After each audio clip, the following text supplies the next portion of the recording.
జై మెహర్.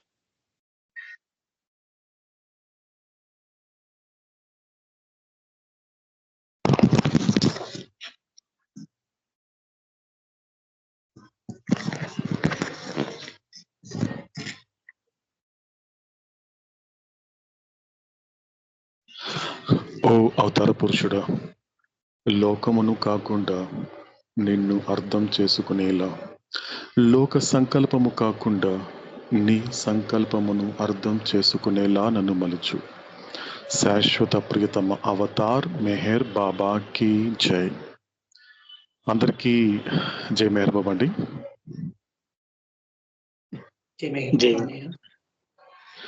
అందరికీ అండి, అందరికి ఆడియో క్లియర్గా ఉందా? Good good, okay. So first ఈరోజు మన షెడ్యూల్ అనేది ఒకసారి గుర్తు చేస్తాను. ఫస్ట్ హఫీజ్ యొక్క 3 ద్విపద్ధతిలో ఫస్ట్ పర్షియన్ వచ్చేసి మీనాక్షి చేస్తుంది, తర్వాత ఇంగ్లీష్ నేను, ఆ తర్వాత తెలుగులో కృష్ణమూర్తి గారు, దాని తర్వాత ఫస్ట్ సాంగ్ మాత్రము రజనీ గారి ప్రజెంటేషన్ ఉంటుంది, పాట ఉంటుంది. తర్వాత మెహరోపాసన మధ్యలో ఒక పాట మాత్రము నర్మద గారు ప్రజెంట్ చేస్తారు. అండ్ ఫైనల్గా ఆరతి, కన్నడ ఆరతి మాత్రము అంజప్ప గారు అండ్ అక్కమ్ గారు. సో ఇది మన షెడ్యూల్ అండి ఈరోజు, ఈ పూట మెహరోపాసన యొక్క షెడ్యూల్ ఇది. సో కాబట్టి స్టార్ట్ విత్ మీనాక్షి. శాశ్వత ప్రియతమ అవతార్ మెహర్ బాబా की जय. मजान से चुनो चरादम के बंदे मुकबिल, कबूल कर दे जान हर सुकान के सुल्तान गुप्त. चुबिश्नवी सुकान अहले दिल मगु के कतास्त, सुकान शेनाज नाये दिल बरा कता इंजास्त. बंदे फिर मघोनम के जिजहलम बेरहद, फिर मा हरचे कोनाद ऐन अनायत बाशद. ख्वाजा शामशुद्दीन मोहम्मद हफीजी शिराज. शाश्वत प्रियतम अवतार मेहर बाबा की जय.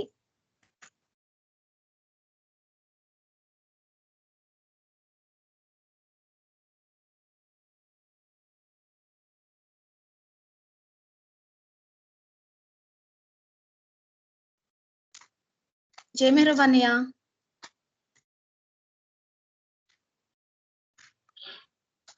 Befitting a fortunate slave, carry out every command of the master without any question of why and what. About what you hear from the master, never say it is wrong, because, my dear, the fault lies in your own incapacity to understand him.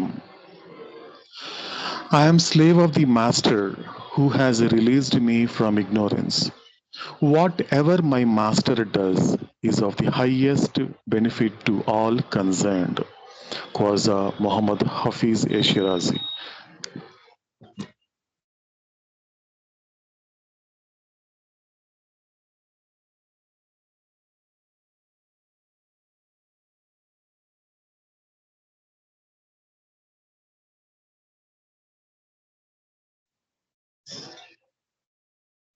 Krishnamurthy గారు.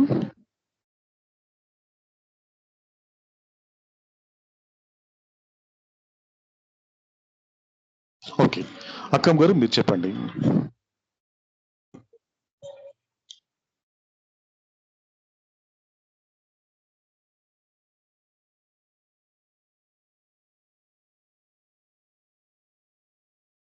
అరుణ, లేకపోతే నువ్వు చెప్పారు తెలుగులో.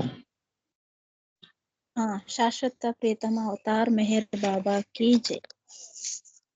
ఎందుకు, ఏమిటి అను ప్రశ్నలు లేకుండా అదృష్టవంతుడైన బానిసవలే గురువు యొక్క ప్రతి ఆజ్ఞను పాలించుము.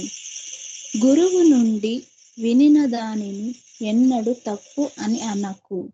ఎందుకంటే గురువును అర్థం చేసుకొనలేని నీ అసమర్థత యందే ఆ లోపం ఉన్నది. అజ్ఞాన బంధము నుండి నన్ను విముక్తుడిని చేసిన నా గురువుకు నేను బానిసను. నా గురువు ఏమి చేసినను తత్సంబంధికులందరికీ అది అత్యంత ప్రయోజనకారి అవుతుంది. మొహమ్మద్ హఫీజ్. అవతార్ మెహర్ బాబా కీ జై. శాశ్వత ప్రీతమ అవతార్ మెహర్ బాబా కీ జై. జై మెహర్ బాబా అన్నయ్య.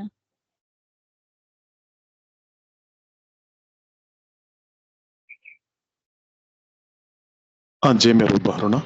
ఇప్పుడు సాంగ్ ప్రెజెంటేషన్ మనకి రజనీ గారు చేస్తారు. అందరికీ సాయం.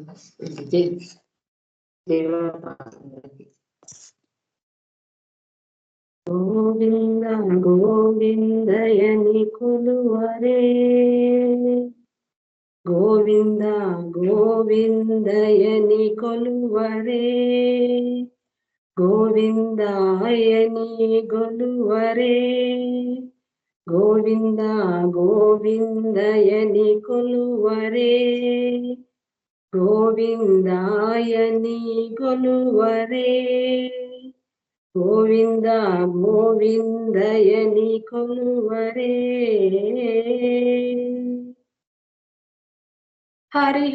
హరిహచ్యుతాయని ఆడరే, పురుషోత్తమాయని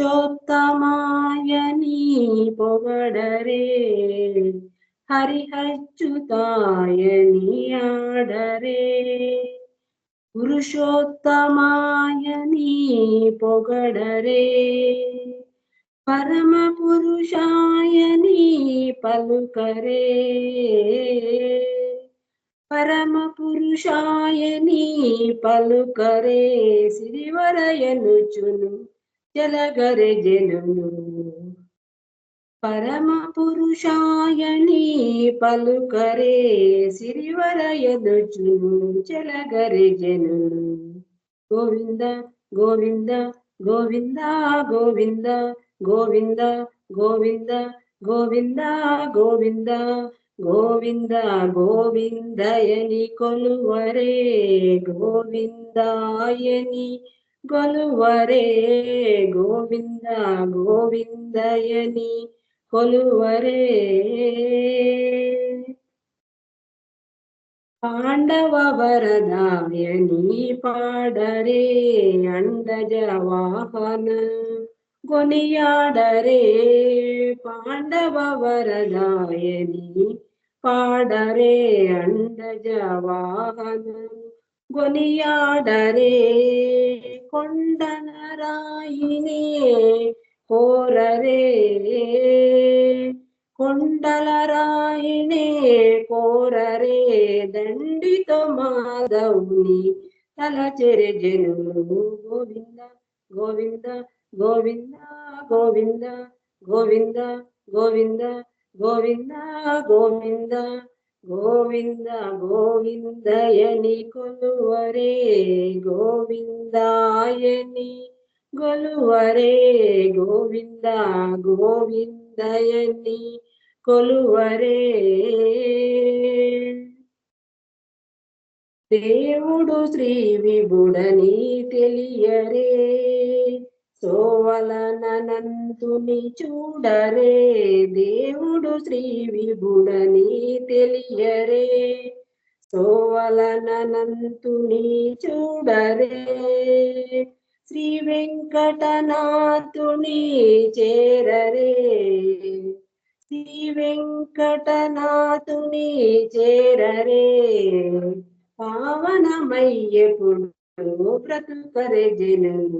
గోవింద గోవింద గోవింద గోవింద గోవింద గోవింద గోవింద గోవింద గోవింద గోవిందయని కొలువరే, గోవిందాయని గొలువరే, గోవింద గోవిందయని కొలువరే, గోవిందాయని కొలువరే, గోవింద గోవిందయని కొలువరే. గోవింద గోవింద గోవింద గోవింద గోవింద గోవింద.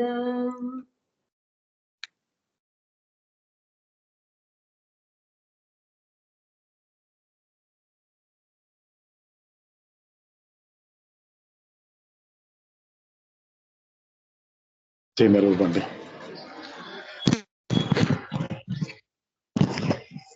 ఆంజనేయులు. జై మెహర్ బాబా అన్నయ్య. జై మెహబూబ్ కంప్లీట్ అయిందా సంకీర్తన? నాది ఒక చిన్న రిక్వెస్ట్ అండి, మీదట మన మెహరోపాసనంలో మీదట సంకీర్తన ఏం చేసినప్పటికీ కూడా నాది ఒక చిన్న రిక్వెస్ట్ ఏంటి అంటే, మీరు ఆలపించేటువంటి ఆ సంకీర్తన కావచ్చు, మీరు ఏదైనప్పటికీ భగవత్ సంబంధమైనటువంటి ఏ గీతమైనప్పటికీ మీకు వీలైనంత వరకు ఎంతవరకు మీరు కాస్త దాని గురించి మీకు ఎంతవరకు అర్థమైంది నాకు ఎక్స్ప్లెనేషన్ ఇచ్చే ప్రయత్నం చేయండి కొద్దిగా. ఎందుకంటే అది మీ చాయిస్.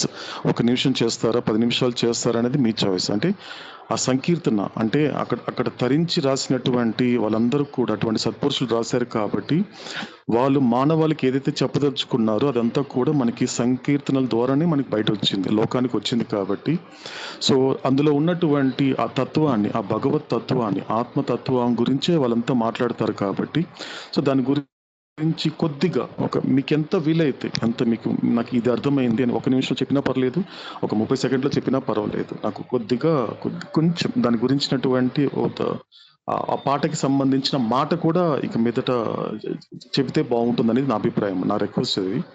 సో రజనీ గారు మీరు ప్రాలపించారు కదండి, మీరు నాకు ఒక నిమిషం కానీ ఒక 30 సెకండ్లు కానీ మీరు చెప్పగలరా ఆ సంకీర్తనలు మీకు ఏం అర్థమైంది? అంటే నెక్స్ట్ వారం సార్ చెప్తాను.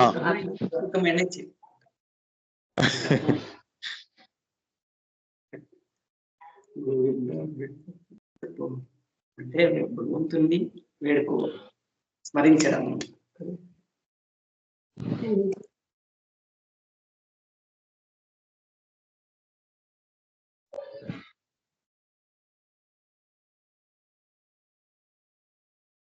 ఓకే సరే, ఓకే అంజనేయులు పర్లేదు. నెక్స్ట్ టైం చెప్తున్నారా? లేదు సార్, నెక్స్ట్ టైం చెప్తాను సార్. సరే సార్, ఓకే.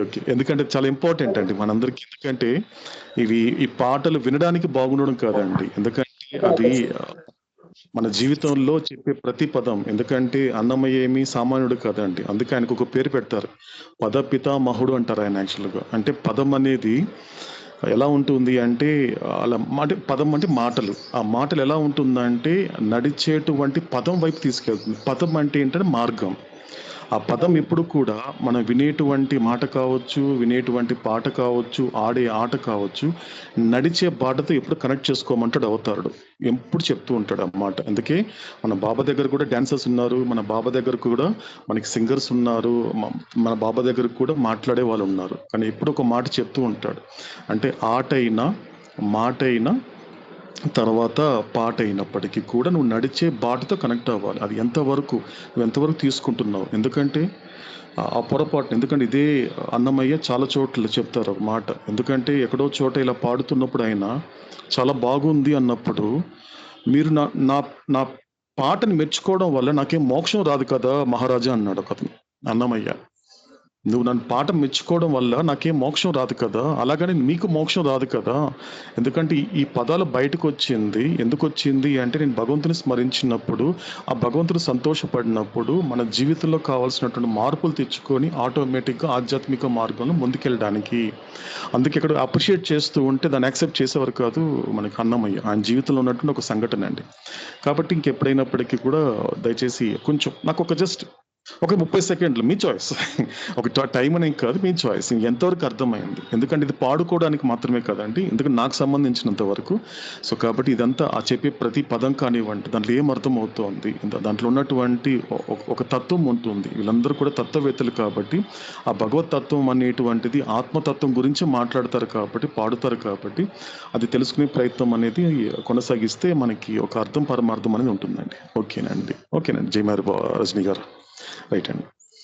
అండ్ రైట్, నాకు ఇంకొకటి అండి, మన వెళ్ళే లోపల నాకు అంజప్ప గారిని కూడా మాట్లాడించాలనిపించింది. ఎందుకంటే నిన్న పాట పాడుతున్నప్పుడు ఆయన ముఖ్యంగా అన్నమయ్య సంకీర్తన చేస్తున్నప్పుడు మీకు ఎలా అనిపించిందండి అంజప్ప గారు ఆ పాట? ఎందుకంటే ఆ సంకీర్తన నిజంగా ఒక మనిషికి అంటే ఒక సాధారణంగా అది పాట కాదు, కానీ ఎందుకంటే బాధ, కరెక్ట్‌గా ఆ పదాలు కరెక్ట్‌గా పట్టుకుంటే ప్రతి చోట ఆయన మాట్లాడిన ప్రతి మాట చూసుకుంటే అంటే మానవాళి ఏంటి ప్రతిసారి లోకం వైపే మొగ్గు చూపుతోంది తప్ప ఏ సాధారణ మనిషి భగవంతుడి వైపు వెళ్ళటం లేదనేటువంటి బాధని వ్యక్తం చేశారు మనకి ఆ సంకీర్తన ద్వారా. సో, కాబట్టి మీకెలా అనిపించిందండి? మీరు ఆ జర్నీ చేస్తున్నప్పుడు, లేకపోతే పాడుతున్నప్పుడు, ముఖ్యంగా నిన్న మీరు ఆలపిస్తున్నప్పుడు కూడా సో, మీలో కలిగినటువంటి మీకేమనిపిస్తుందండి? అది మీకు ఎలా దాన్ని మీరెలా తీసుకుంటారు? ఆ సంకీర్తనలో ఉన్నటువంటి మాటల్ని అంజప్ప గారు? జై మేర్ బాబు సార్. జై గారు. అన్నమయ్యతో ప్రయాణం చేస్తూ ఉన్నాను సార్ కొన్ని రోజుల నుంచి. హ్మ్. అది అక్కడి నుంచి సత్యం నుంచి వచ్చిండేది కదా సార్ అది. అవునండి. అవును. ఆయన అంతా తెలుసుకొని తెలియజేసినాడు. హ్మ్. మళ్ళీ ఆయన అనుభవించి ఏముంది మీది అని అంతా తెలియజేసినాడు. హ్మ్. నిజానికి నాలో జరిగింది ఏమంటే నేను ఇలా వేస్ట్ చేసుకున్నాను కదా. నిజానికి హ్మ్. నాకు హ్మ్. హ్మ్. నేను ఇలా హ్మ్. పాడు చేసుకున్నాను కదా, ఎంత వ్యర్థం హ్మ్. చేసుకున్నాను కదా, కాలం అంతా వృథా అయిపోయింది కదా. హ్మ్. తీరా నాకు వయసైన టైంలో నాకు ఈ భాగ్యం కలిగింది కదా. హ్మ్. అంటే నాలో ఉండే దీన్ని భగవంతుడు ఇలా బయటికి తీసి నాకు చెప్తున్నాడు. హ్మ్. హ్మ్. నా తప్పుల గురించి, నీకు చేసుకోండే దీని గురించి ఇలా హ్మ్. పాడైపోతున్నావు కదా. హ్మ్. అవును సార్, నిజము.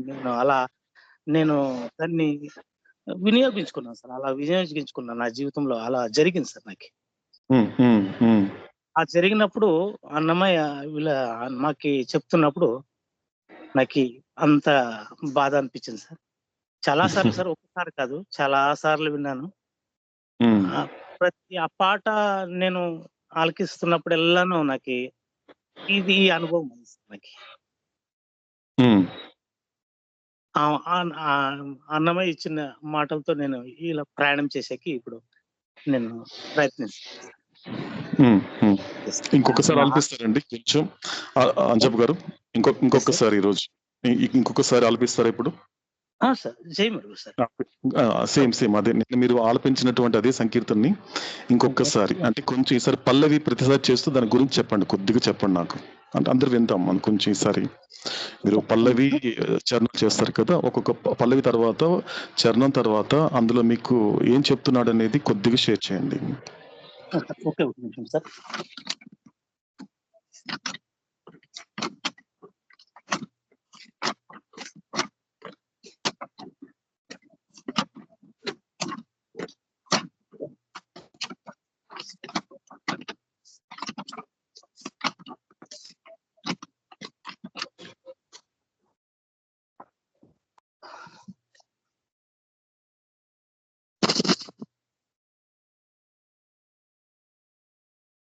అవతార్ మెహర్ బాబా కి జై. సార్ వినిపిస్తుందా? వినిపిస్తుందండి.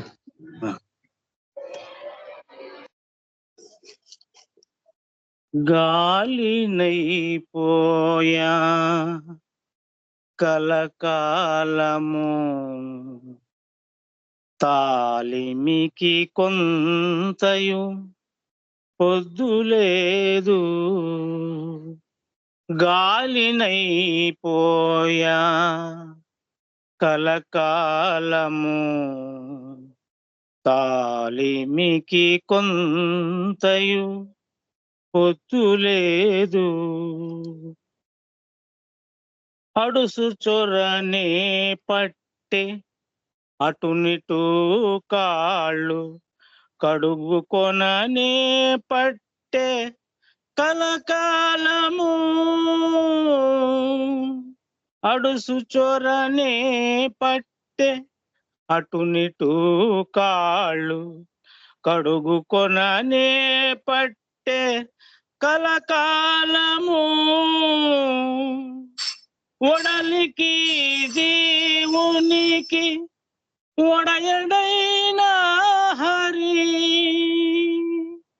ఒడలికి జీవునికి ఒడయడైన హరి, తడవగా కొంతయు పొద్దులేదు.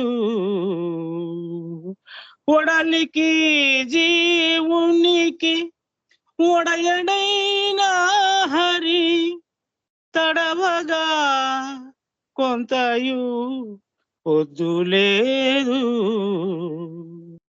గాలినైపోయా కలకాలము తాలిమికి కొంతయు పొద్దులేదు కలచు చిందనే పట్టె కడవగనించగబాటె కలుష దేహపు బాధ కలకాలము కలచు చిందని పట్టె కడవగనించగబాటె కలుష దేహపు బాధ కలకాలము తలపోసి తన బాలి దైవమైన హరి తలపోసి తన పాలి దైవమైన హరి తలచగా కొంతయు పొద్దులేదు గాలినైపోయా కలకాలము తాలిమికి కొంతయు పొద్దులేదు శిరసు ముడువా బట్టె చిక్కు తీయగబాటె గరిమల కపటాల కలకాలము శిరసు ముడువా బట్టె చిక్కు తీయగబాటె గరిమల కపటాల కలకాలము తిరువెంకటగిరి దేవుడైన హరి హరి హరి హరి తిరువెంకటగిరి దేవుడైన హరి దరిచేర కొంతయు పొత్తులేదు తిరువెంకటగిరి దేవుడైన హరి దరిచేర కొంతయు పొద్దులేదు గాలినైపోయా కలకాలము తాలిమికి కొంతయు పొద్దులేదు గాలినైపోయా కలకాలము అవతార్ మెహర్ బాబా की जय జై మేరూపా జై మేరూపా అంటే హంసప్ గారు. ఓకే, సో మనం నెక్స్ట్ వెళ్ళే లోపల ఎవరైనా ఏమైనా అడగాలనుకుంటున్నారా, ఏమైనా చెప్పాలనుకుంటున్నారండి? ఇంతవరకు జరిగిన దాంట్లో కానీ మీకు ఏదైనా అర్థం కాకపోయినా, లేకపోతే దానికి సంబంధించిన విషయాలు ఇంకొద్దిగా డీటెయిల్గా కావాలన్నా, సో మీ ఫీడ్బ్యాక్స్ ఏదైనా మాట్లాడచ్చు మీరు స్టార్టింగ్లో. సో మన ప్రతి మెహరోపాసనానికి ఈ గాడ్ స్పీక్స్ అనే ఇన్ యువర్ గ్రిప్ అనేటువంటి సహవాసంలో ప్రతిసారి ఒక ఇంటరాక్షన్ ఉంటుంది కాబట్టి ఒక 10-15 నిమిషాలు ఖచ్చితంగా ఉంటుందండి. మీరు అడగాల్సింది అడగచ్చు, మీరు ఏదైనా చెప్పాలనుకుంటే చెప్పచ్చు, మీ ఫీడ్బ్యాక్ ఎనీథింగ్ మీరు మాట్లాడచ్చండి ఫ్రీగా. సో కాబట్టి ఏదైనా చెప్పాలనుకుంటున్నారు, ఏదైనా అడగాలనుకుంటే మీరు అడగచ్చండి.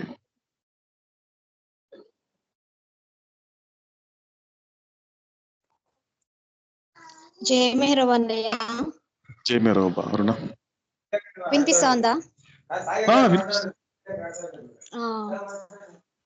అన్నయ్య, నిన్న బాబా షేర్ చేసినట్లు ఆయన ఒక మాటల్ని శ్రద్ధగా వినాలని చెప్తున్నాడు కదా ఆయన బాబా.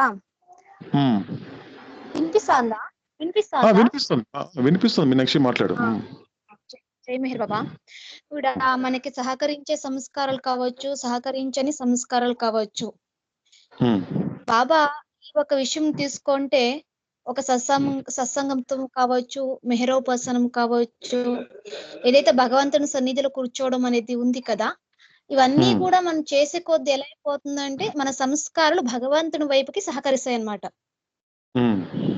కదా నాన్న చెప్తాండేది. అవును అవును అవును మీనాక్షి, సో కరెక్ట్. ఈ క్షణానికి సహకరించకపోయినా మనము సహకరించే విధంగా చూసుకోవాలంటాడు బాబా. అవును నిరంతరంగా చేసే కొద్ది ఎలా అయిపోతుందంటే ఆ సంస్కారాలు కూడా మనకి సహకరిస్తాయి అన్నమాట. మన ఆత్మకి పరమాత్ముడు ఎంత అవసరం ఎంత ఉందో ఆ విధంగా మనకి సహకరిస్తాయి సంస్కారాలు. అవును కదా. కరెక్ట్ కరెక్ట్ అవును. ఒకటి వచ్చేసి మనం బేసిక్ బాబా ఏం చెప్తాడంటే ఒక గాడ్ స్పీక్స్ టోటల్ గా తీసుకున్న సంస్కారాన్ని వాడతాడు. ఎక్కడ అవును. చూసిన బాబా ఆ ఒక 3 సంస్కారాస్ గురించి షేర్ చేశాడు. ఒక గ్రాస్ సంస్కారాస్ కావచ్చు, తర్వాత సెటల్ సంస్కారాలు, తర్వాత మెంటల్ సంస్కారాలు అన్న ఆ ఒక సంస్కారం తీసుకుంటే ఇప్పుడు మనం వినాలి అనే ఆలోచన కూడా సంస్కారదే కదా. అవును వినాలి ఇప్పుడు మేరోపాసనం జరుగుతుంది మార్నింగ్ టు ఈవినింగ్ వరకు. ఈవినింగ్ 6:30 స్టార్ట్ అవుతుంది. మార్నింగ్ నుంచి ఒక లోపల ఉంటుంది, థాట్ ఉంటుందని ఈ రోజు మేరోపాసన ఉంది, అటెండ్ చేసుకోవాలి, ఎంత పని ఉన్నా కూడా చక్కచక్క చేసుకొని అటెండ్ చేసుకోవాలనే ఆలోచన కూడా మనం ఎంత మనసు అన్నప్పటికీ కూడా, మనసు అక్కడ వైపు కూర్చోబెట్టాలి అన్నప్పటికీ కూడా దాని బ్యాక్ సంస్కారసే ఉంటాయి కదా మనకి. అవును అవును కరెక్ట్ మీనాక్షి, అవును ఉంటుంది. సంస్కరించే సంస్కారాలు ఆ విధంగా భగవాన్ మాట వినే కొద్దీ అది నిరంతరంగా నా లైఫ్ లో నేను ఇన్క్లూడ్ చేసుకునే కొద్దీ ఎలా అయిపోతుందంటే నువ్వు ఎలాంటి సంస్కారాలు నీకు ఉన్నా కూడా అది నీకు సహకరిస్తుంది. ఒక పరిస్థితి అవును. కావచ్చు, స్థితి కావచ్చు, ఏదైనా కావచ్చు, అది అవును నిరంతరంగా అనేది బాబా ఇక్కడ మనకి కాన్స్టాంట్ కంపెనీ అని చెప్తాడు కదా. అవును అంటే నాకేమంటే ఇప్పుడు బాబా తీసుకుంటే ఒక మనసు అని చెప్పినప్పటికీ కూడా ఇప్పుడు నాకు వచ్చే ఆలోచన ఏమంటే ఆలోచన మనసు నుంచి వచ్చింది అంటాము, కానీ దాని ఒక బ్యాక్ సైడ్ దాని ఒక మూలము ఆ సంస్కారం నుంచి వచ్చిందనే భావన అనేది చాలా ఇంపార్టెంట్ కదా. అవును ఏది జరిగినా గానీ నా సంస్కారాలు బట్టి వచ్చింది అనే ఒక ఆలోచన. మెహర్ బాబు ఏమంటాడంటే సంస్కారాల గురించి కనీసం ఒక అండర్స్టాండింగ్ కోసం అలా నువ్వు నీ మనసుకు చెప్పుకోరా అంటాడు బాబా మనకి. అవును మనసు చెప్పుకో, నీ మనసుకు నమ్మించుకో అన్నప్పటికీ కూడా నిజానికి నా సంస్కారాలకి నేను చెప్పుకోవాలి. అవును ఒక మూలమైన ఆ సంస్కారాలు ఎలా ఒక జర్నీ చేసి అలా మనసు ఒక చెప్తుందన్నమాట. అవును కర్మల వైపు వచ్చేస్తుంది. అవును ఇప్పుడు మనకేమంటే మెయిన్ వినాలన్నా, భగవంతుని గురించి వినాలన్నా వినకూడదన్నా మెయిన్ సంస్కారాలు అన్నమాట. అవును సరే అని అంతే, ఇంకేం లేదు. అంటే భగవంతుని గురించి నేను వినాలనే తాపత్రయం ఎంత ఉన్నప్పటికీ కూడా మనసుకి కూడా ఆ తాపత్రయం ఇచ్చేది కూడా బ్యాక్ సంస్కారాలే కదా. అవును సరే అని అంతే, ఇంకేం లేదు, అదొకటి అంతే. అంతే అంతే మీనాక్షి, హెయిర్ బాబా అంతే. ఎందుకంటే అంటే ముందు ఇప్పుడే స్టార్ట్ చేసాం కాబట్టి మనకి ఆలకించడం అనేది ఇప్పుడే మొదలైంది కాబట్టి ముందు ఎందుకంటే మళ్ళీ రిపీట్ చేసుకుంటే ఒక మాట మాత్రము ఒకటి జరుగుతుంది. ముందు మనం చేసేటువంటి జర్నీలో ఆలకించబోయే మాటల్లో ఒక ప్యారలల్గా అంటారు. ప్యారలల్గా అంటే రెండు వైపులా రెండు విషయాలు ఆయన అవతార పురుషుడు ఏది మాట్లాడినప్పటికీ ప్యారలల్గా ఈ రెండు విషయాలు అలాగే క్రాస్ అవుతూ వస్తుంది. అదే విషయం ఒకవైపు చూసుకుంటే సంస్కారాలు, ఇంకోవైపు చూసుకుంటే చైతన్యము లేకపోతే కాన్షియస్నెస్, ఈ రెండింటి గురించే ఉంటుంది. ఎందుకంటే గాడ్ స్పీక్స్లో ఎక్కువసారి రిపీట్ అయిన విషయాలు కూడా రెండే, ఏది మాట్లాడినప్పటికీ కూడా. ఎందుకంటే ఏదన్నా నాకు బాధ వచ్చింది, లేకపోతే నాకు ఈ యొక్క ప్రయాణంలో నాకు అవరోధం ఏర్పడింది, ఒక అడ్డు పడింది, ఏదైనా ఒకటి పడింది అంటే ఇక్కడ అవుతాడేం చెప్తాడు, అది నీ సంస్కారము, అది నీ సంస్కారం. అంటే ఎందుకు ప్రతిసారి ఆ సంస్కారం అంటూ చేస్తాడు అంటే ఎందుకంటే దట్ ఈస్ అ రియాలిటీ, అది నిజం. అంటే ఆ నిజం అనే మాట ఎందుకు చెప్పాల్సి వచ్చింది అవుతాడంటే సాధారణంగా అది తప్ప మిగతా నువ్వు ఏది మాట్లాడిన అబద్ధాలు అంటాడు. ఫర్ ఎగ్జాంపుల్ ఇప్పుడు నేను ఇబ్బంది పడినప్పుడు సాధారణంగా మనం వింటూ ఉంటాం లోకంలో. సాధారణంగా ఇప్పుడు అవుతాడు చెప్పిన ఎగ్జాంపుల్ అది. సాధారణ ఒక వ్యక్తి ఇబ్బంది పడుతున్నాడు అంటే, లేకపోతే రోడ్డు పక్కన కూర్చొని ఒక వ్యక్తి ఏడుస్తున్నాడు అంటే వెళ్ళి అతని దగ్గరికి వెళ్ళి ఎందుకు ఏడుస్తున్నావు అని అడిగినప్పుడు అతను చెప్పేటువంటి బేసిక్ కంప్లైంట్ ఏంటి అంటే ప్రపంచమే చెప్తాడు. ఖచ్చితంగా ప్రపంచం వైపు చెప్తాడు. ప్రపంచం అంటే ఏంటి? సో మనకి మెహరోపాస్లో నేర్చుకున్నట్లుగా ఒక పక్క అంతా కూడా క్రియేషన్ ఉంది, ఇంకొక పక్క మనకి క్రియేటర్ ఉన్నాడు. ఆ క్రియేషన్ క్రియేట్ చేసినట్టు క్రియేటర్ ఉన్నాడు. సో మనకి క్రియేటర్ ఎవరు? ఈ క్షణం మనందరి ఆత్మలతో మాట్లాడుతున్నటువంటి పరమాత్ముడైనటువంటి అవతార్ మెహర్ బాబా, అంటే ఏఎంబి.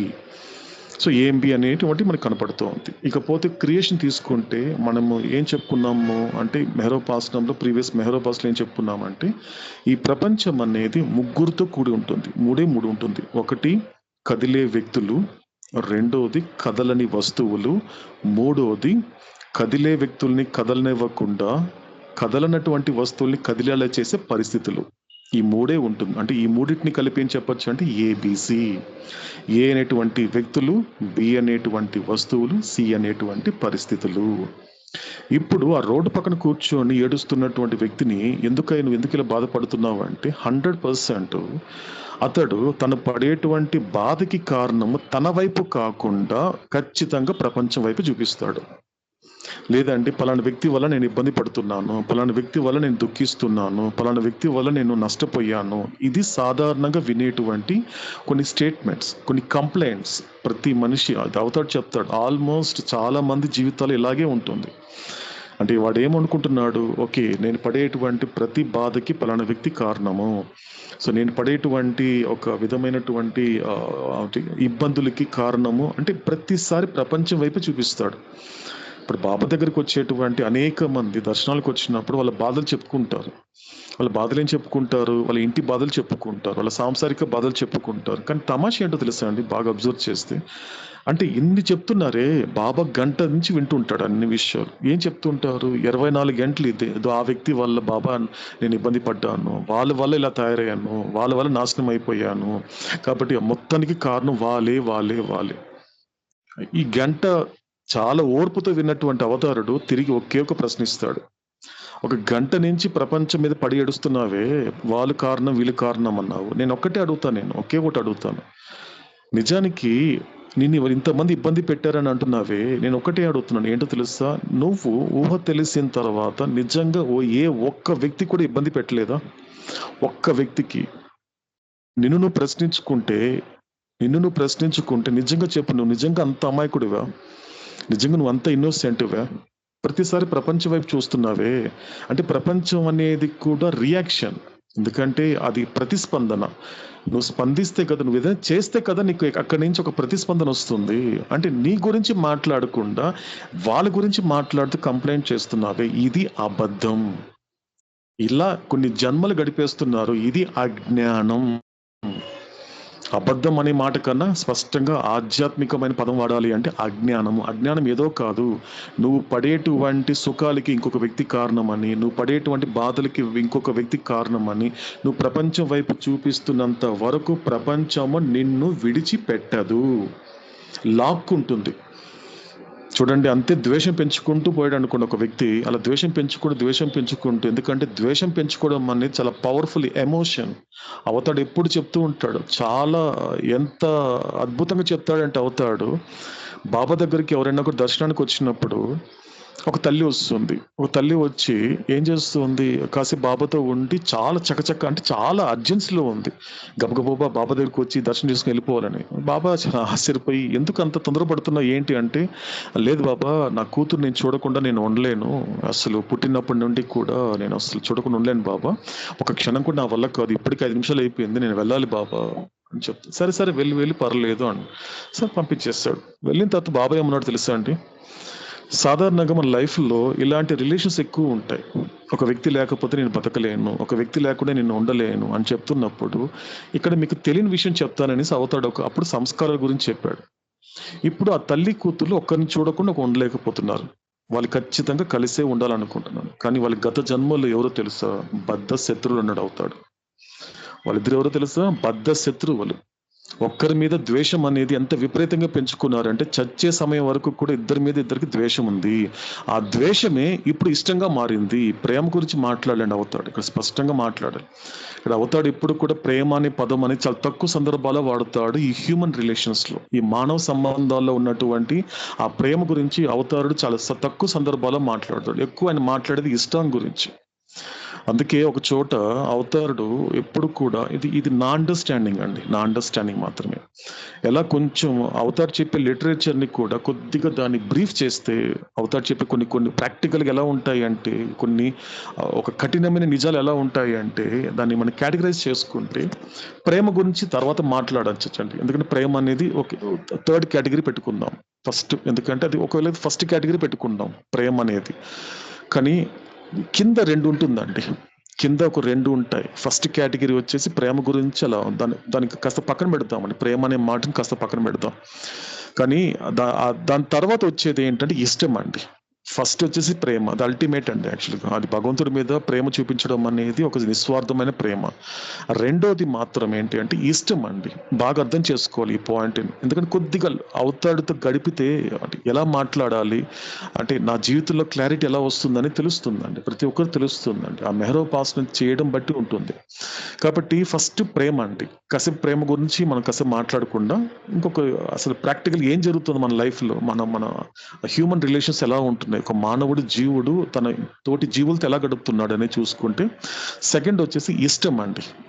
ఇష్టం లేదా ఇష్టం, 2 ఉంటుంది. ఇకపోతే 3 తీసుకుంటే అవసరాలండి. ఇది బాగా అర్థం చేసుకోవాలి ఫస్ట్, ఎందుకంటే ఫస్ట్ ప్రేమ అండి, ప్రేమ కాదు పక్కన పెట్టేసి సెకండ్ ఏంటంటే ఇష్టం. దానికన్నా థర్డ్ కేటగిరీ ఏంటి అంటే అవసరాలు. ఎప్పుడు ఇది ఇంపార్టెంట్. బాబా అవతాడు ఎప్పుడు చెప్తూ ఉంటాడు, సమస్త ప్రపంచం అంతా దేనికి బానిస తెలుసా అన్నాడు అవతాడు. సమస్త ప్రపంచ whole world is a slave to needs అన్నాడు అవుతాడు. ఈ సమస్త ప్రపంచం అంతా దేనికి బానిస తెలుసా, అవసరాలకి బానిస. కాబట్టి నువ్వు నీతో ఉన్నటువంటి వాళ్ళతో ఉన్న రిలేషన్ ని క్లారిటీ తెచ్చుకో. ఫస్ట్ ఆఫ్ ఆల్ నువ్వు క్లారిటీ తెచ్చుకో. నీకు పక్క వ్యక్తి వల్ల అవసరాలా, లేకపోతే నీ వల్ల అతడి అవసరమా, లేకపోతే దాని తర్వాత అవసరాలు దాటి నిజంగా నువ్వు స్వార్థం నుండి నిస్వార్థం వైపు వెళ్తున్నప్పుడు మాత్రం ఖచ్చితంగా అప్పుడు ఒక రకంగా ఇష్టం ఏర్పడుతుంది, నెమ్మదిగా ఇష్టం ఏర్పడుతుంది. అంతవరకే అవతాడు ఇప్పుడు రీఇన్కార్నేషన్ లో మనల్ని ద్వేషించే వాడిని మనం ప్రేమిస్తున్నాము, ఇష్టపడుతున్నాము, లేకపోతే అయిష్టమైనటువంటి వాడిని మళ్ళీ వాడిని అయిష్టపడేలాగా చేసుకుంటున్నాము. అంటే ఇదంతా డ్యువాలిటీ అంటే, ఇదంతా కూడా ద్వంద్వంలో జరిగేటువంటి సంస్కారాలు చేసే పెద్ద జాదు లైఫ్లో. అవతాడు చెప్పిన ఎగ్జాంపుల్ అంటే చాలా ఎగ్జాంపుల్స్ చెప్పారంటే, ఒక వ్యక్తి నువ్వు చూడకుండా ఉండలేకపోతున్నా, అతను నా వల్ల కాదు, అతడు నాకు కనిపించాలి, కళ్ళ ముందు కనిపించాలి. ఎందుకంటే అతను కనుక నా కళ్ళ ముందు తిరిగిపోతే నేను తట్టుకోలేను, అతని సపరేషన్ నేను భరించలేను అంటే అలా తయారయ్యావు అంటే గత జన్మల్లో దానికి ఆపోజిట్గా ఉండేవాడివి. వీడి మొహం చూడాలంటే నాకు ఇష్టం లేదండి అన్నవాడే ఇప్పుడు నీ ఇంట్లో నీ కళ్ళ ముందు నువ్వు చూడకుండా ఉండలేని స్థితికి వచ్చావు. ఇదంతా కూడా ఏంటి అంటే ఇది ఇస్ అ జాదు ఆఫ్ సంస్కారాస్. ఇదంతా కూడా జాదు ఆఫ్ సంస్కారాస్. కాబట్టి ఆ రోడ్డు పక్కన ఏడుస్తున్నటువంటి వ్యక్తి ఏం చెప్తాడు, ఏబీసీ ప్రపంచమే కారణం అంటాడు తప్ప ఎవరు తనకు తాను నేను ఏదో చేసుంటాను కదా, లేకపోతే నాకు ఎందుకు బాధ వస్తుంది. వెరీ వెరీ ప్రైమరీ లెసన్ అండి. అంటే ఆధ్యాత్మికతలో ఒక ప్రాథమిక పాఠం ఏంటో తెలుసా అండి, అది నువ్వు బాధ పెడితే నువ్వు బాధపడతావు. బాగా గుర్తుపెట్టుకోవాల్సిన విషయం అండి. ఇది వేదాంతంలో చెప్పినటువంటి ఒక ఆత్మతత్వం సారం అండి. ఇది ఒక సారం. మొత్తం వేదం అంతా కూడా తీసుకుంటే మనకు ఒక సారం ఏంటి అంటే, నువ్వు ఇతరులను ఇబ్బంది పెడితేనే నువ్వు ఇబ్బంది పడతావు, లేకపోతే ఆ సంస్కారం అనేది నేను పలకరించదు, లేకపోతే నీకు ఆ బాధ రాదు.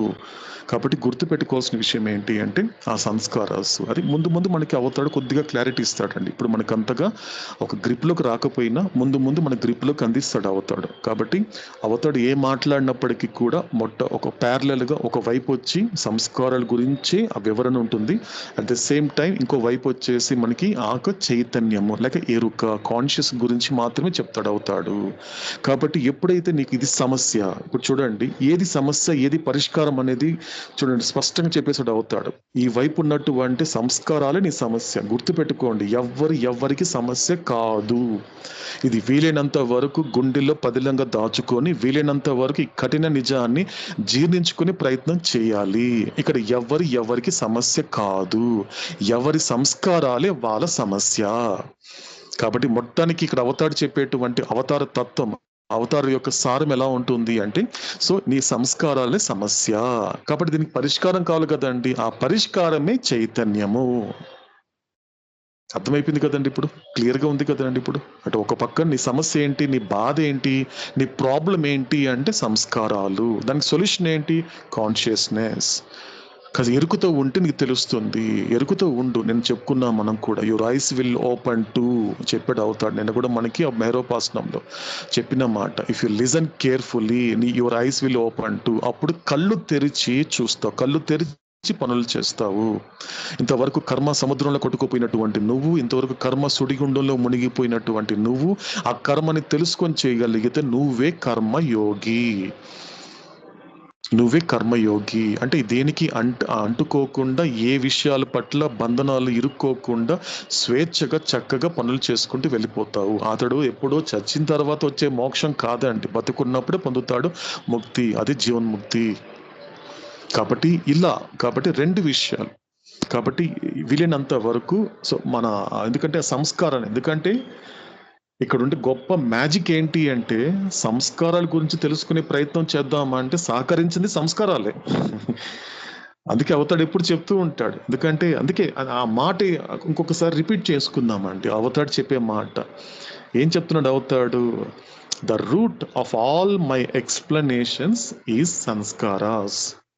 నేను ఇచ్చే ప్రతి వివరణలన్నిటికీ కూడా మూలము సంస్కారాలే. నేను ఏది మాట్లాడినా, ఏదైనా తీసుకో, నేను చెప్పినా ఉన్నాడు, ఈ అవతారుడు ఈ భూమి మీద ఆ శరీరంలో మన కళ్ళ ముందు కనిపించేటువంటి ఆ రూపంలో ఆయన 74 సంవత్సరాల 11 నెలల 7 రోజుల పాటు ఉన్నాడు.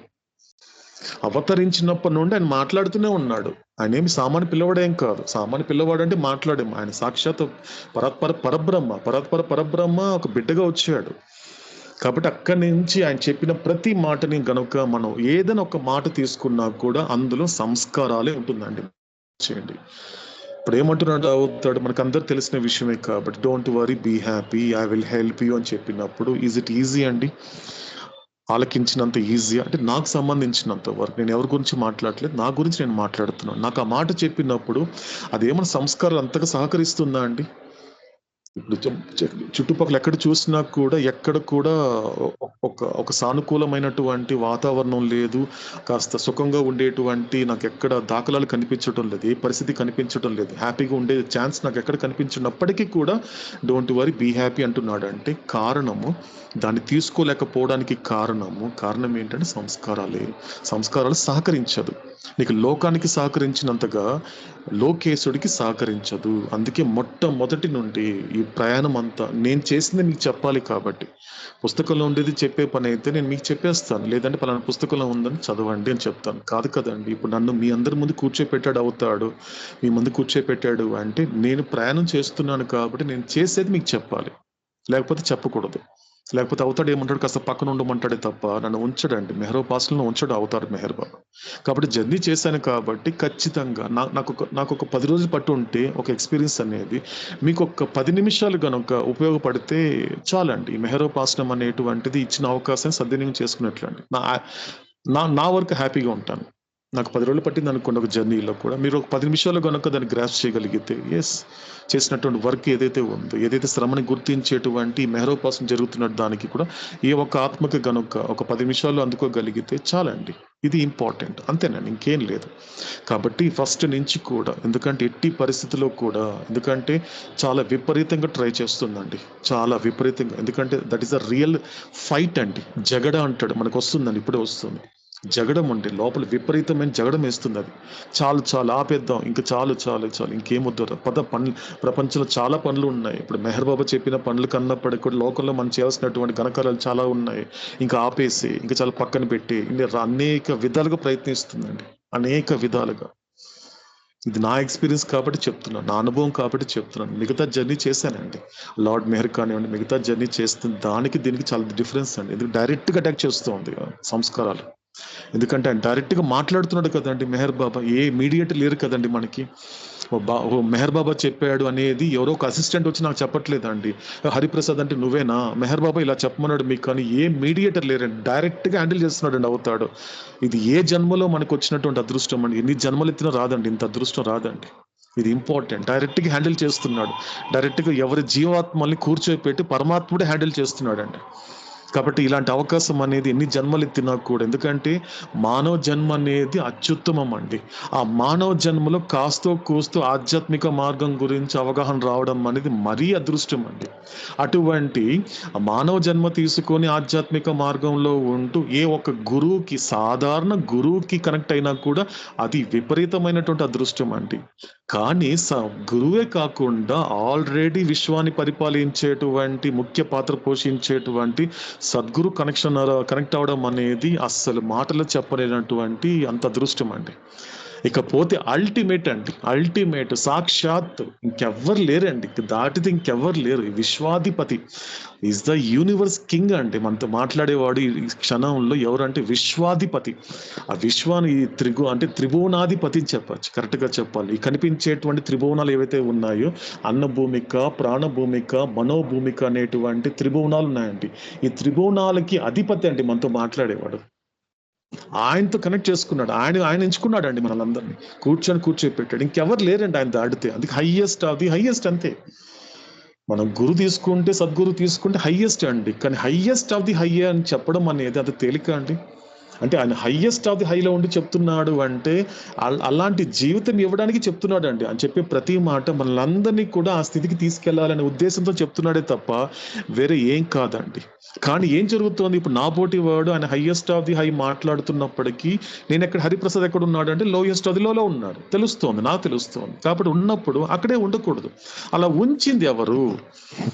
అలా ఎందుకు లోయెస్ట్ ఆఫ్ ది లోగానే ఎన్నో జన్మలు ఎందుకు గడిపాను అనేది కనుక నన్ను నేను విచారణ చేసుకుంటే అది నేను అలా ఉండిపోవడానికి కారణము లోకం కాదు, లేకపోతే భగవంతుడు కాదు, అది నా అజ్ఞానం చేత నేను తయారు చేసుకొని పోగు చేసుకున్న సంస్కారములే. ఇది గుర్తించాలి. ఈ జన్మలు చేయాల్సిన పని ఏంటి? ఈ యొక్క నిజాన్ని గుర్తించాలి. ఈ నిజాన్ని గుర్తించి వాస్తవం ఏంటో కనిపెట్టాలి. ఇది విచారణ అండి. అందుకే ఆచారం నుండి విచారం. నువ్వు ఆచారం అనేది నువ్వు ఎంత చేస్తున్నప్పటికీ కూడా విచారానికి రావాలి.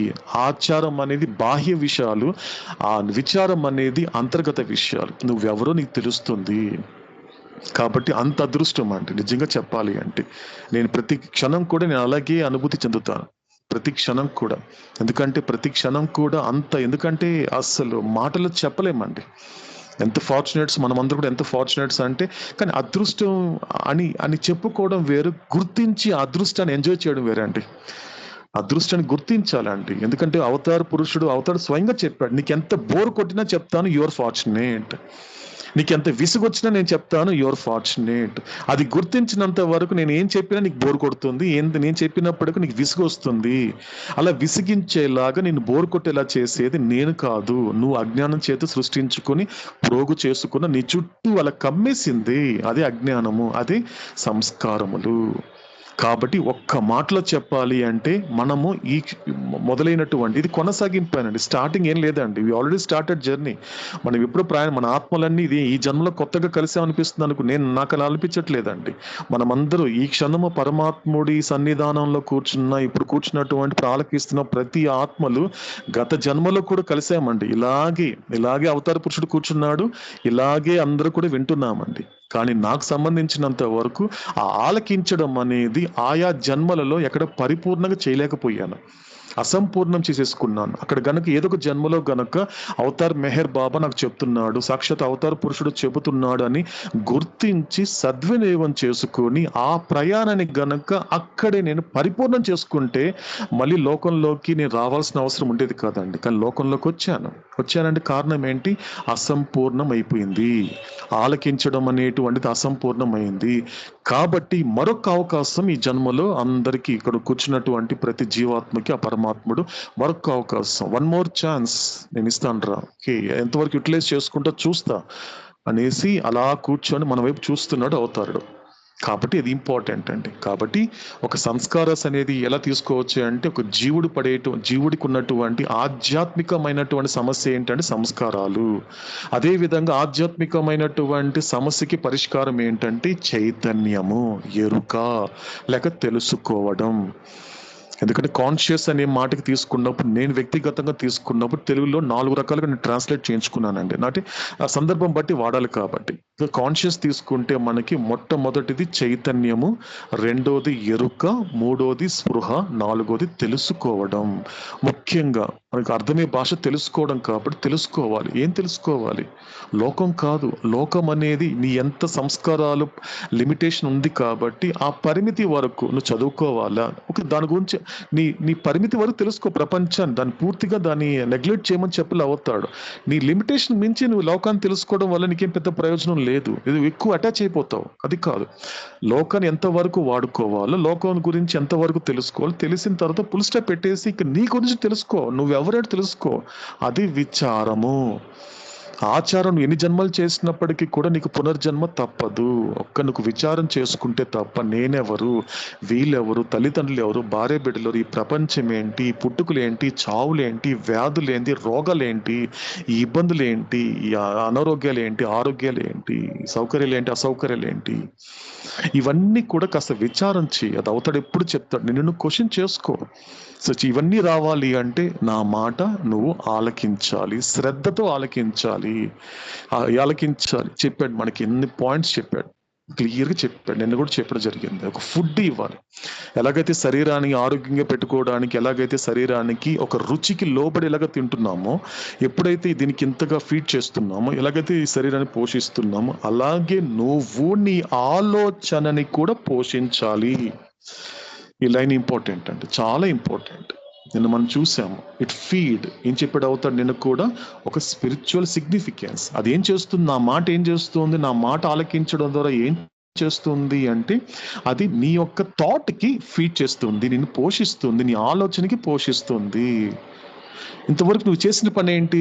ప్రపంచం మాట విన్నావు, ప్రపంచంలో ఉన్న విషయాలన్నీ కూడా వింటూ అదొక ఆనందాన్ని పొందావు. దానివల్ల ఏం జరిగిందో తెలుసా? దానివల్ల జరిగినటువంటి నీకు పెద్ద మెటీరియల్గా ఏం జరిగింది అంటే, యువర్ అక్యుములేటెడ్ మరిన్ని సంస్కారాల్ని పోగు చేసుకున్నావు, అంతే. కాబట్టి నువ్వు ఎవరి మాటలైతే ఆలకిస్తున్నావో ఆ వ్యక్తికి తాను ఏం మాట్లాడుతున్నాడో అతనికే తెలియదు. నిన్న మనకి స్పష్టంగా చెప్పాడు అవుతాడు. నేను ఏదైతే నేను మాట్లాడడానికి అంటే ఏఎంబి స్పీక్స్, అటుపక్క ఏబిసి స్పీక్స్, 2 ఉన్నాయండి. ప్రపంచపు వచనములు, ఇటు భగవత్ వచనములు, 2 వచనాలు ఉన్నాయండి మన కళ్ళ ముందు. ఇప్పుడు ప్రపంచం కూడా వచిస్తోందండి, ప్రపంచం కూడా మాట్లాడుతోంది. ప్రపంచం మాట్లాడుతున్నప్పుడు కొద్దిగా విచారం చేస్తే అందులో 99% వాళ్ళు ఏం మాట్లాడుతున్నారు తెలియకుండానే మాట్లాడుతున్నారు. వాళ్ళు ఏం మాట్లాడుతున్నారు వాళ్ళకే తెలియదు. అందుకే జస్ట్ అది కేవలం మాటలుగానే ఉండిపోతుంది. అందుకే గాల్లో ఉండిపోయింది. ఎవరి మనిషి జీవితంలోకి అది ప్రవేశించలేకపోయింది. ఎందుకంటే అంత పవర్ ఆ మాటకి లేదు. ఎందుకంటే అది గాలి కాబట్టి. ఇది అలా కాదండి. ఇది మాట్లాడేటువంటి వాడు లోకేశుడు వచిస్తున్నాడు, లోకం వచించడం లేదు, లోకేశుడు వచిస్తున్నాడు. కాబట్టి అది ఆ మాట చూడండి, దయచేసి దాన్ని కాస్త మెడిటేట్, దాన్ని కాస్త శ్రద్ధగా ఆలకించే ప్రయత్నం చేద్దామండి. కాబట్టి అవతార పురుషుడు మాట్లాడే ప్రతి మాట ఏం జరుగుతుంది అంటే, నా ఆలోచన, నా థాట్కి ఏం చేస్తుంది, కావలసినంత ఫుడ్ని, ఆహారాన్ని సమకూర్చి పెడుతుంది. సో మనం నిన్న కూడా ఆలకించే ప్రయత్నం చేశాము. ఎందుకంటే అలా చేస్తేనే అప్పుడు ఏం జరుగుతుంది, అప్పుడు కొద్దిగా దాన్ని కొంచెం డిస్క్రిప్షన్ పెట్టుకుంటే మనకేం తెలుస్తుంది అంటే, దానిని కొంచెం ఎక్స్ప్లెయిన్ చేసుకున్నాం అనుకోండి, ఏం తెలుస్తుంది, ఎప్పుడైతే అంటే వివేకవంతమైన బుద్ధితో ఆలోచిస్తే ఏం ఆలోచించాలో తెలుస్తుంది.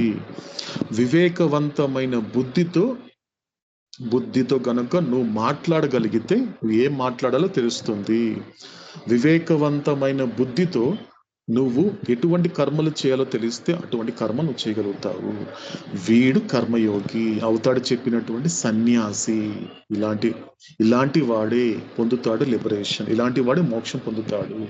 అంతే తప్పించి పై కనిపించేటువంటి దాన్ని నేను నమ్మను. అందుకే అవతారుడు అనేక రిలీజియన్స్ ఉన్నప్పటికీ కూడా ఒక సూఫీజాన్ని మాత్రమే రీఓరియంటెడ్ చేశాడు.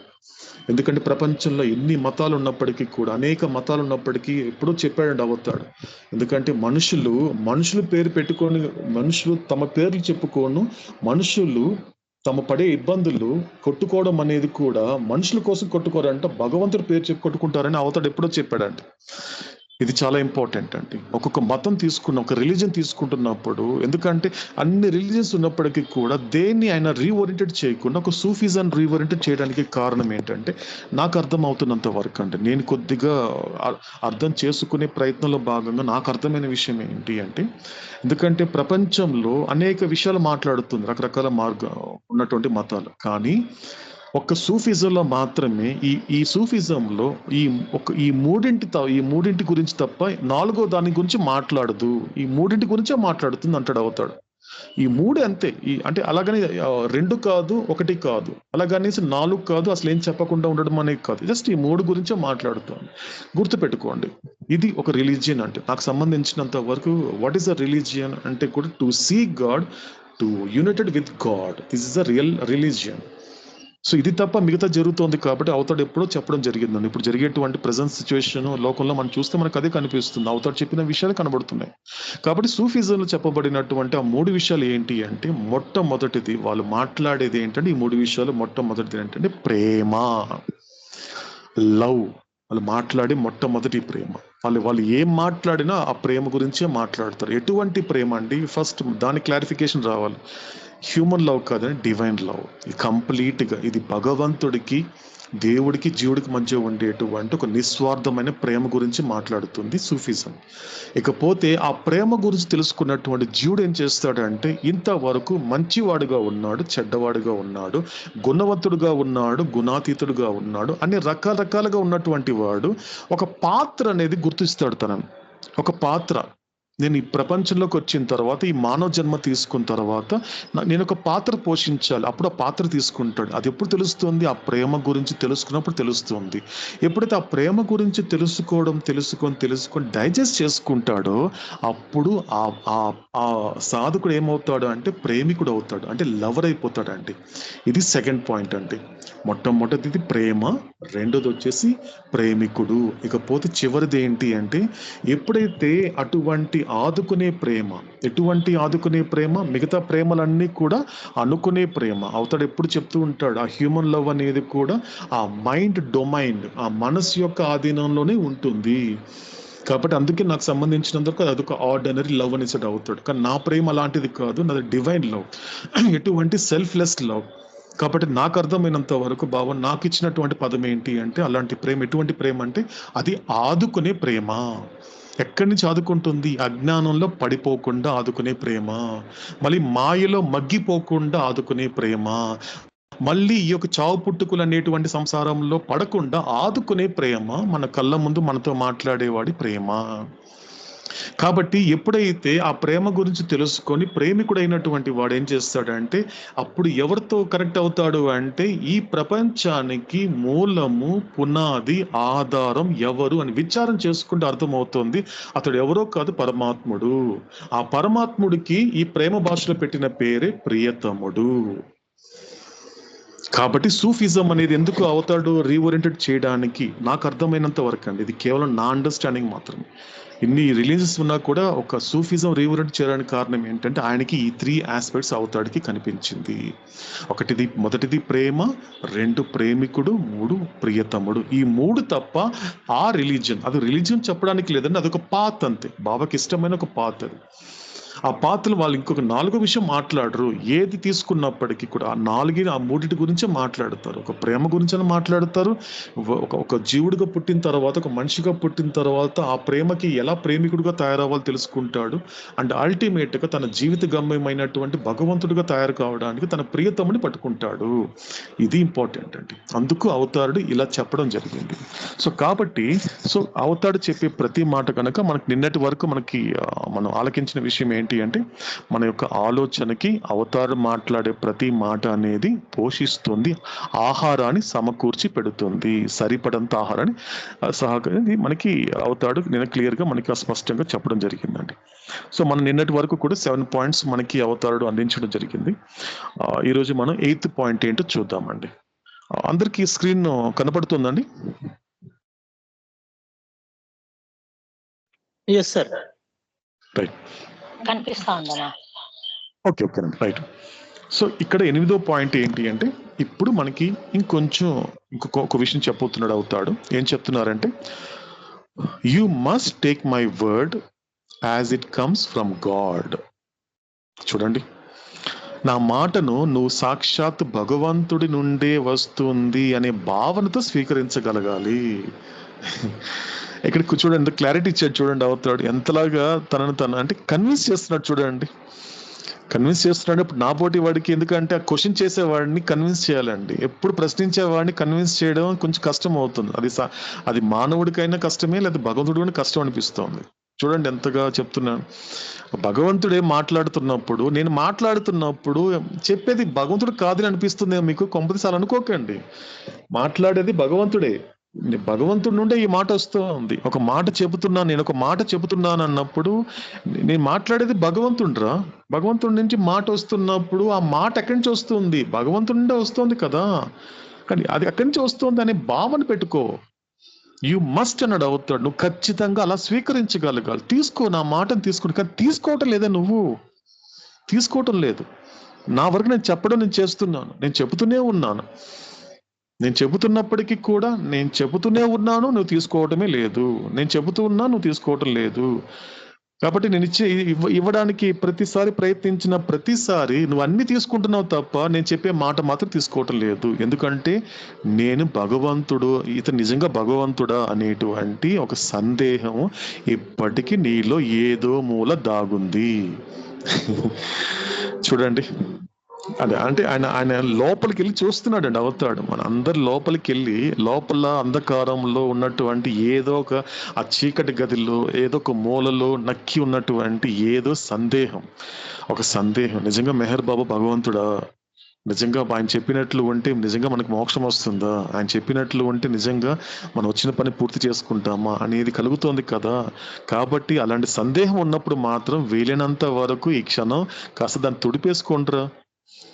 తుడిపేసుకోండి. నిజంగా నేను భగవంతుడిని, I God in human form, నేను చెబుతున్నాను కదా. ఇంత అథారిటీగా ఎవరు చెప్పారు? ఎవరైనా చెప్పగలుగుతారా? ఎవరైనా హిపోక్రటిస్ చెప్పగలుగుతారా? లేకపోతే ఊరికే పై కనిపించేటువంటి బాబాలు చెప్తారా ఈ విధంగా? ఎంత అథారిటీగా ఎవరు చెప్తారా ఈ విధంగా? ఒకవేళ చెప్పినప్పుడు కూడా ఎంతకాలం నిలబడతారా లోకంలో? చూడు, మీరు అబ్జర్వ్ చేయండి, ఎవరు కనపడతలేదు కదా. కాబట్టి ఇన్ని రకాలుగా ప్రూవ్ చేస్తున్నాను, నేను ప్రూవ్ చేసుకుంటున్నాను నా బిడ్డకి. నా బిడ్డ ఎంతవరకు నమ్మకపోయినప్పటికీ నా మాట వినని బిడ్డ నా మాట వినేలా తయారు చేసుకోవడానికి అంతలా వెంటబడుతున్నాడు అవుతాడు.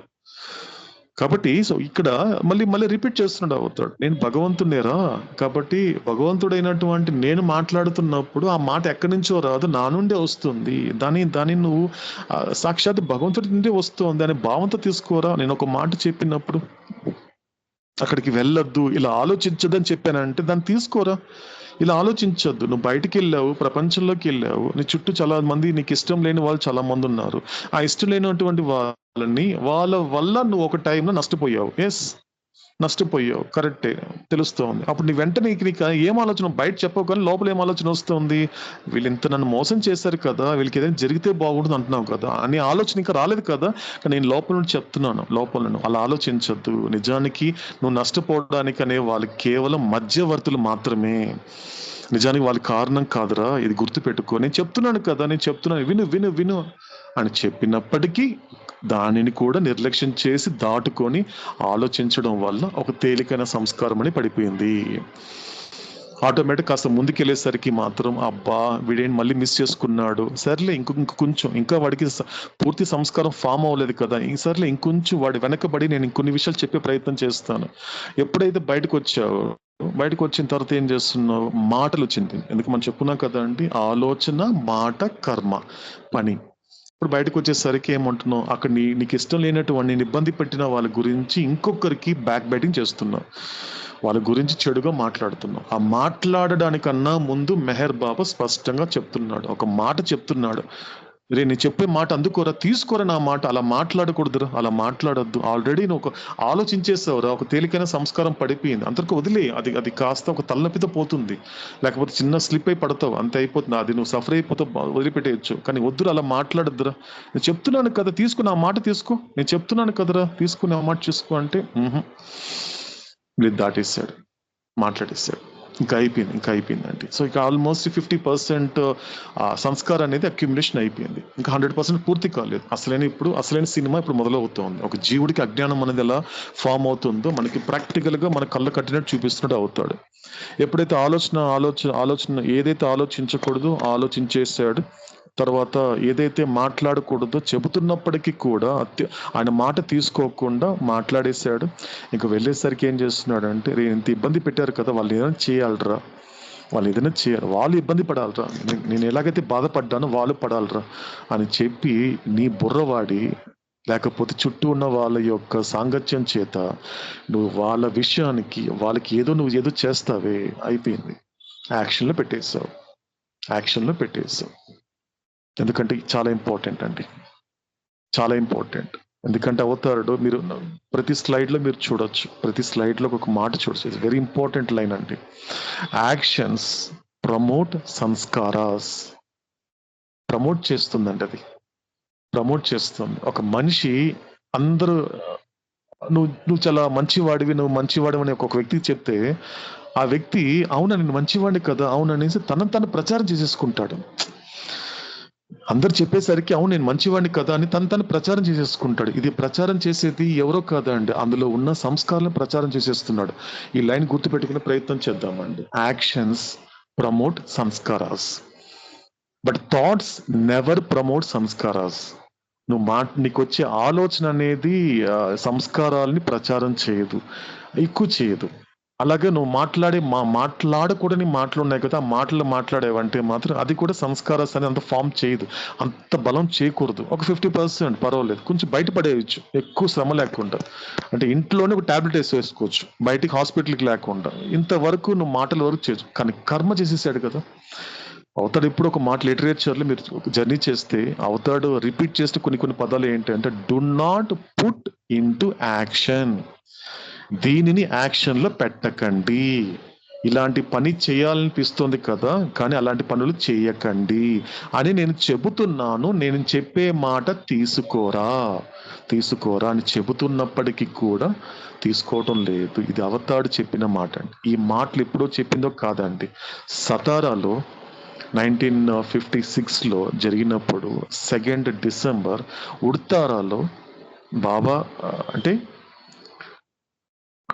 కార్ యాక్సిడెంట్ అయిన తర్వాత సతారాకు వచ్చిన తర్వాత ఆయన ఒక బంగ్లాలో రెస్ట్ తీసుకుంటారు. మీరు ఫొటోస్ చూస్తుంటారు. బాబాది వీల్ చైర్లో కూర్చొని ఉంటారు.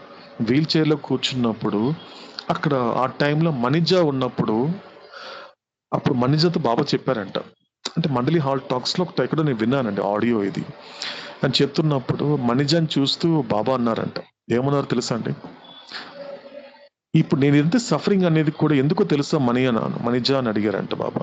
అదేంటి బాబా నువ్వు యూనివర్సిటీ వర్క్ చేస్తున్నావు కదా ఇది చేయాలంటప్పుడు, దట్ ఈస్ కరెక్ట్, అది నిజమే. కానీ నిజానికి ఏంటో తెలుసా, ఒక మనిషి అజ్ఞానంలో పడిపోయినప్పుడు అజ్ఞానం నుండి బయటికి తీసుకొచ్చే ప్రయత్నం నేను చేస్తున్న ప్రతిసారి కూడా వాడు చేసే నిర్లక్ష్యం అనేది కూడా ఈ రకమైన ప్రమాదాలకి నన్ను గురి చేస్తుంది అన్నాడండి. ఈ లైన్ కాస్త అంటే నేను పర్సనల్ గా కనెక్ట్ అయినప్పుడు, ఒక సతారాలో యాక్సిడెంట్ అయినప్పుడు, లేకపోతే అమెరికాలో యాక్సిడెంట్ అయినప్పుడు, ఎక్కడో ఒక చోట హరిప్రసాద్ అనేటువంటి వాడి అజ్ఞానం కూడా కారణమే. అది కూడా కారణమే, హ్యూమిలియేషన్. అది అవుతాడు, అది సఫరింగ్ కాదంట, అది హ్యూమిలియేషన్ అంట. అది హ్యూమిలేషన్ అన్నాడు అవుతాడు. అది ఉట్టి బాధ కాదంట, అది వర్ణనాతీతం అంటారు ఆ బాధని.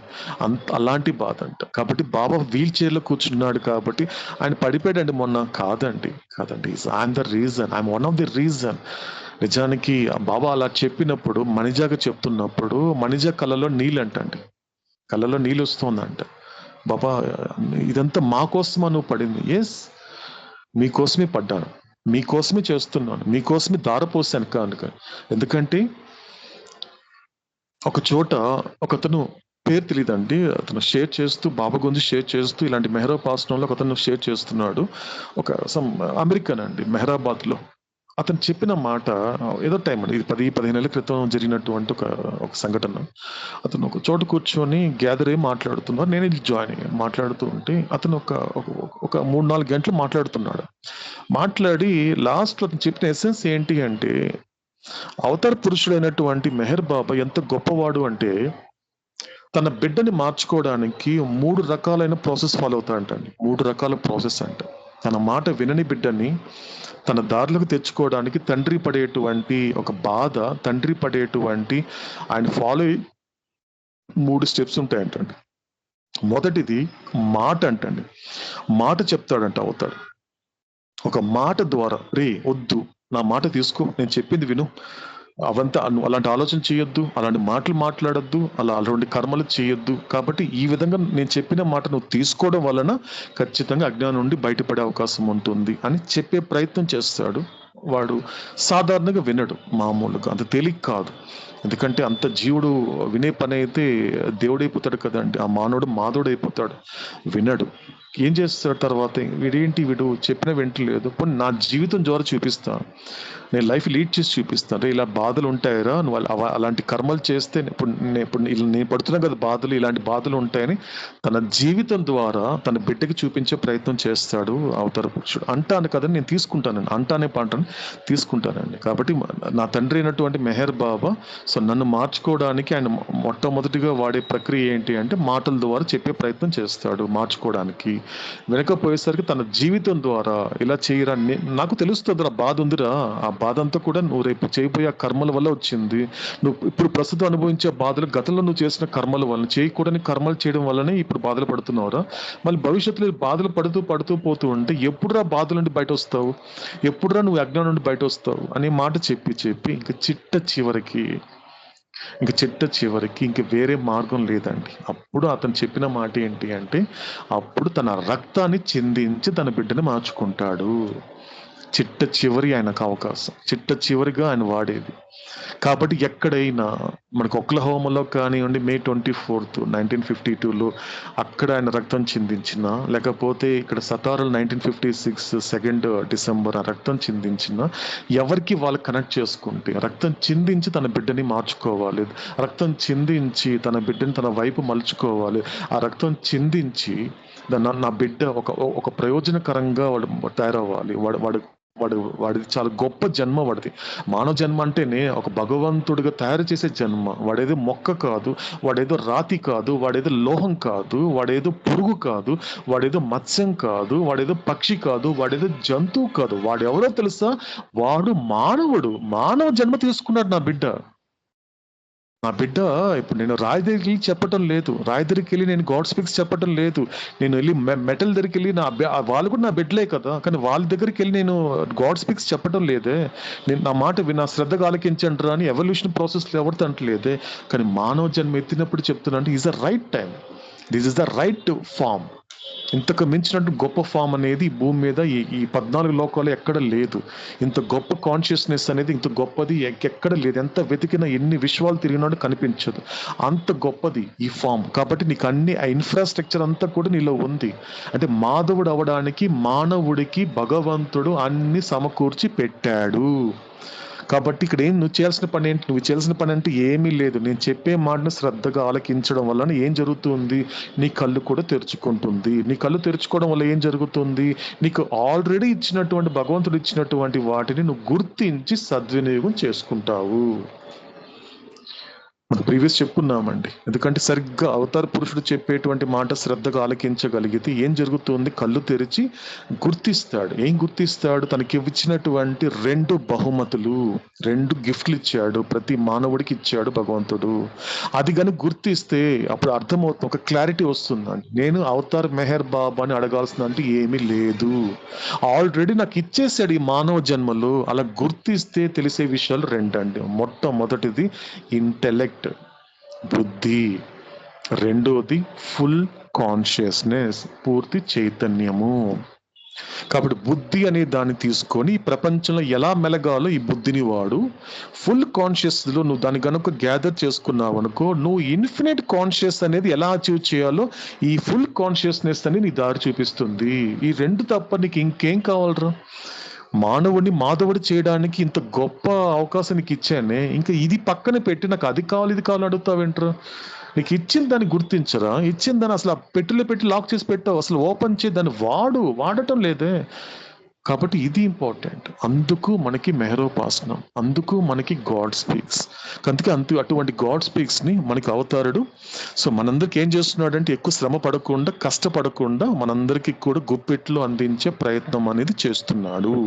సో మనం కూడా ఆ శ్రద్ధతో ఆలకిస్తూ అవతాడు చెప్పేటువంటి ఆ గాడ్ స్పీక్స్ ని, ఆ మాటల్ని గుప్పెట్లో తెచ్చుకొని ఎప్పటికప్పుడు చేతుల పుస్తకం ఉన్నా లేకపోయినా, చుట్టుపక్కల జనం ఉన్నా లేకపోయినా ఆ గుప్పెట్లో ఆ గాడ్ స్పీక్స్ అనేది వచ్చేసింది అనుకోండి, మీరు విచారం చేసుకోవడానికి మీకేం అవసరం లేదు, మీ చేతి వ్రేలు చాలండి.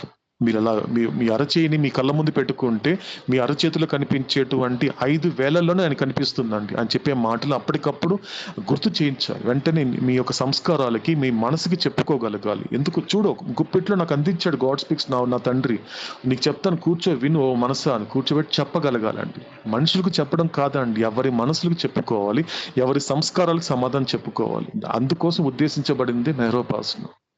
మెహరోపాసనంలో ఏదో నేర్చుకొని ఏదో వినేసి ఎవరికి చెప్పడం అని కాదండి ఇక్కడ ఉద్దేశం. నాకు సంబంధించినంత వరకు ఇది ఎవరి మనసులకి, ఎవరి సంస్కారాలు కనుక సరిగ్గా వాళ్ళకి స్పీచ్ ఇచ్చుకుంటూ చాలండి. బయట స్పీచ్లు అవసరం లేదండి.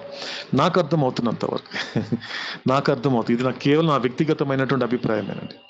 ఫస్ట్ నీకు చెప్పుకో. ఫస్ట్ అది అవతాడే చెప్పే మాటలు బయట లోకానికి చెప్పడం కన్నప్పటికీ నేను నీకు చెప్పాను, నువ్వు నీ సంస్కారాలకు చెప్పు. That is the right speech. అది అలా దానికి ప్రజెంట్ చెయ్యి, అది ఇంపార్టెంట్. దాని తర్వాత నీకు కావాలంటే నువ్వు రెడీ అయితే ఇంకొక ఆత్మ నేను పంపిస్తా నీకు అవసరమైతే. ముందు నువ్వు ఆ పని చేయి. నేను నీకు చెప్తున్నా, నువ్వు నీ సంస్కారాలకు చెప్పు. నేను నీకు చెప్తున్నాను కదా కొన్ని విషయాలు. నువ్వేం చెప్పాల్సింది ఏంటి? ఎందుకంటే రేపు నా మాట ఇప్పుడు వింటున్నావు, ఈ క్షణం వింటున్నావు, నెక్స్ట్ క్షణం, నెక్స్ట్ మూమెంట్ అది వినేలా చెయ్యొచ్చు, చేయకపోవచ్చు. కాబట్టి దాన్ని ఇప్పుడే ప్రిపేర్ చేయి. ఇప్పుడు అయిపోయిందా 8:30కి నీకు అవతాడు మాట్లాడేశాడా, 8:30 నుంచి ఏదో ఒక టైంలో ఒక 5 నిమిషాలు కూర్చొని ఒక ఏకాంతంగా నిశ్శబ్దంగా కూర్చొని రా సంస్కారమా, ఏంటి నీ బాధ ఏంటి, నేను అంత ఇబ్బంది పెట్టావు కదా, అంత లంపటాలు పెంచావు కదా, వాళ్ళ గురించి వీళ్ళ గురించి అంత కంప్లైంట్ చేస్తావు కదా, అంతలా బ్యాక్ పెడింగ్ చేస్తావు కదా, చూడు నేను విన్నాను ఒక 2 గంటలు అవతాడు చెప్పిన మాటలు, నువ్వు కూర్చో, నీకు చెప్తా, నాకు ఎంతవరకు అర్థమైంది నీకు చెప్తా, నువ్వు ఎంతవరకు అర్థం చేసుకుంటే అంత అర్థం చేసుకో. అది నీ యొక్క సంస్కారాలను బట్టి, నీ సంస్కారాలు కూడా సంస్కారాలు ఉంది కాబట్టి దాన్ని బట్టి అర్థం చేసుకో. కాబట్టి నీకు చెప్తా కూర్చో. ఇది అంటే అసలైన మెహరోపాసన. ఇది తెలుసుకునే ప్రయత్నం చేయాలి. అందుకే అవుతాడు ఇక్కడ 8th పాయింట్లో ఏం చెప్తున్నాడంటే కూడా, నా మాటను ఎవరో చెప్తున్నారు, అనామకుడు చెప్తున్నారు అనుకోకండి. చూడండి ఎంత దిగొస్తున్నాడు. అవతరణ అంటేనే అంత తేలిక కాదండి. అవతరణ డెసెండింగ్, దిగి రావడం అండి. ఎందుకు దిగొస్తున్నాడు? వాడు కింద పడిపోయాడండి, బిడ్డ కింద పడిపోయాడు, ఆ మెట్ల కింద పడిపోయి ఉన్నాడు బిడ్డ. తండ్రి యొక్క బిడ్డ పడిపోయి ఉన్నాడు. ఆ తండ్రి పడిపోయిన బిడ్డ యాక్చువల్లీ అక్కడి నుంచి ఆయన చెప్పొచ్చు, ఎవరినో పంపించి ఆడి కింద నా బిడ్డ పడిపోయాడు పైకి తీసుకోవాలని చెప్పొచ్చు. కాదండి, అక్కడ మీడియేటర్ కూడా వాడలేదు అవుతాడు. చూడండి అంత గొప్ప ప్రేమ మనం ఎంత వెతికినా సృష్టిలో కనబడదండి. కింద పడిపోయాడండి, మెట్ల కింద పడిపోయాడు, తన బిడ్డ పడిపోయాడు. ఏం చెప్పొచ్చు? హైయెస్ట్ ఆఫ్ ద హై కాబట్టి ఎవరినో పంపించి ఆడ కింద నా బిడ్డ పడిపోయాడు అని పైకి తీసుకురాని చెప్పొచ్చండి. అదొక మెథడ్ అండి. కానీ అక్కడ అవతాడు అలా చేయలేదండి. తన పడిపోయిన బిడ్డని నేనే లేపుకొస్తాను, నేనే లేపుతాను, వాడిని లేపి నా గురించి నేను చెప్పుకుంటాను, వాడి గురించి నేను చెప్తాను అనేది. కాబట్టి అలా మెట్లు దిగి ఒక్కొక్క మెట్టు దిగుకుంటూ ఆ మెట్ల కింద ఉన్నటువంటి తన బిడ్డ దగ్గర చేరుకున్నాడు అవతారుడు. అది అవతరణ. అందుకే అంత గొప్పగా ఉంటుందండి. కాబట్టి మాట్లాడేటువంటి వాడు అనామకుడేం కాదు. కాబట్టి మళ్ళీ తనను తను పరిచయం చేసుకుంటున్నాడు, తను కన్విన్స్ చేస్తున్నాడు మనందరినీ కూడా. కాబట్టి నేను ఒక మాట మాట్లాడితే గుర్తుపెట్టుకుని, సాక్షాత్తు మెహర్ బాబా మెహర్ బాబా నుండి మాట వచ్చింది అంటే ఇది సాక్షాత్తు భగవంతుడి నుండి వచ్చినదే, కాబట్టి నేను దీన్ని స్వీకరిస్తాను అనేటువంటి ఒక నిర్భయంతో కూడిన నిర్ణయంతో నువ్వు స్వీకరించగలగాలి. ఇది మనకి అవతాడు చెప్పేటువంటి మాట అండి.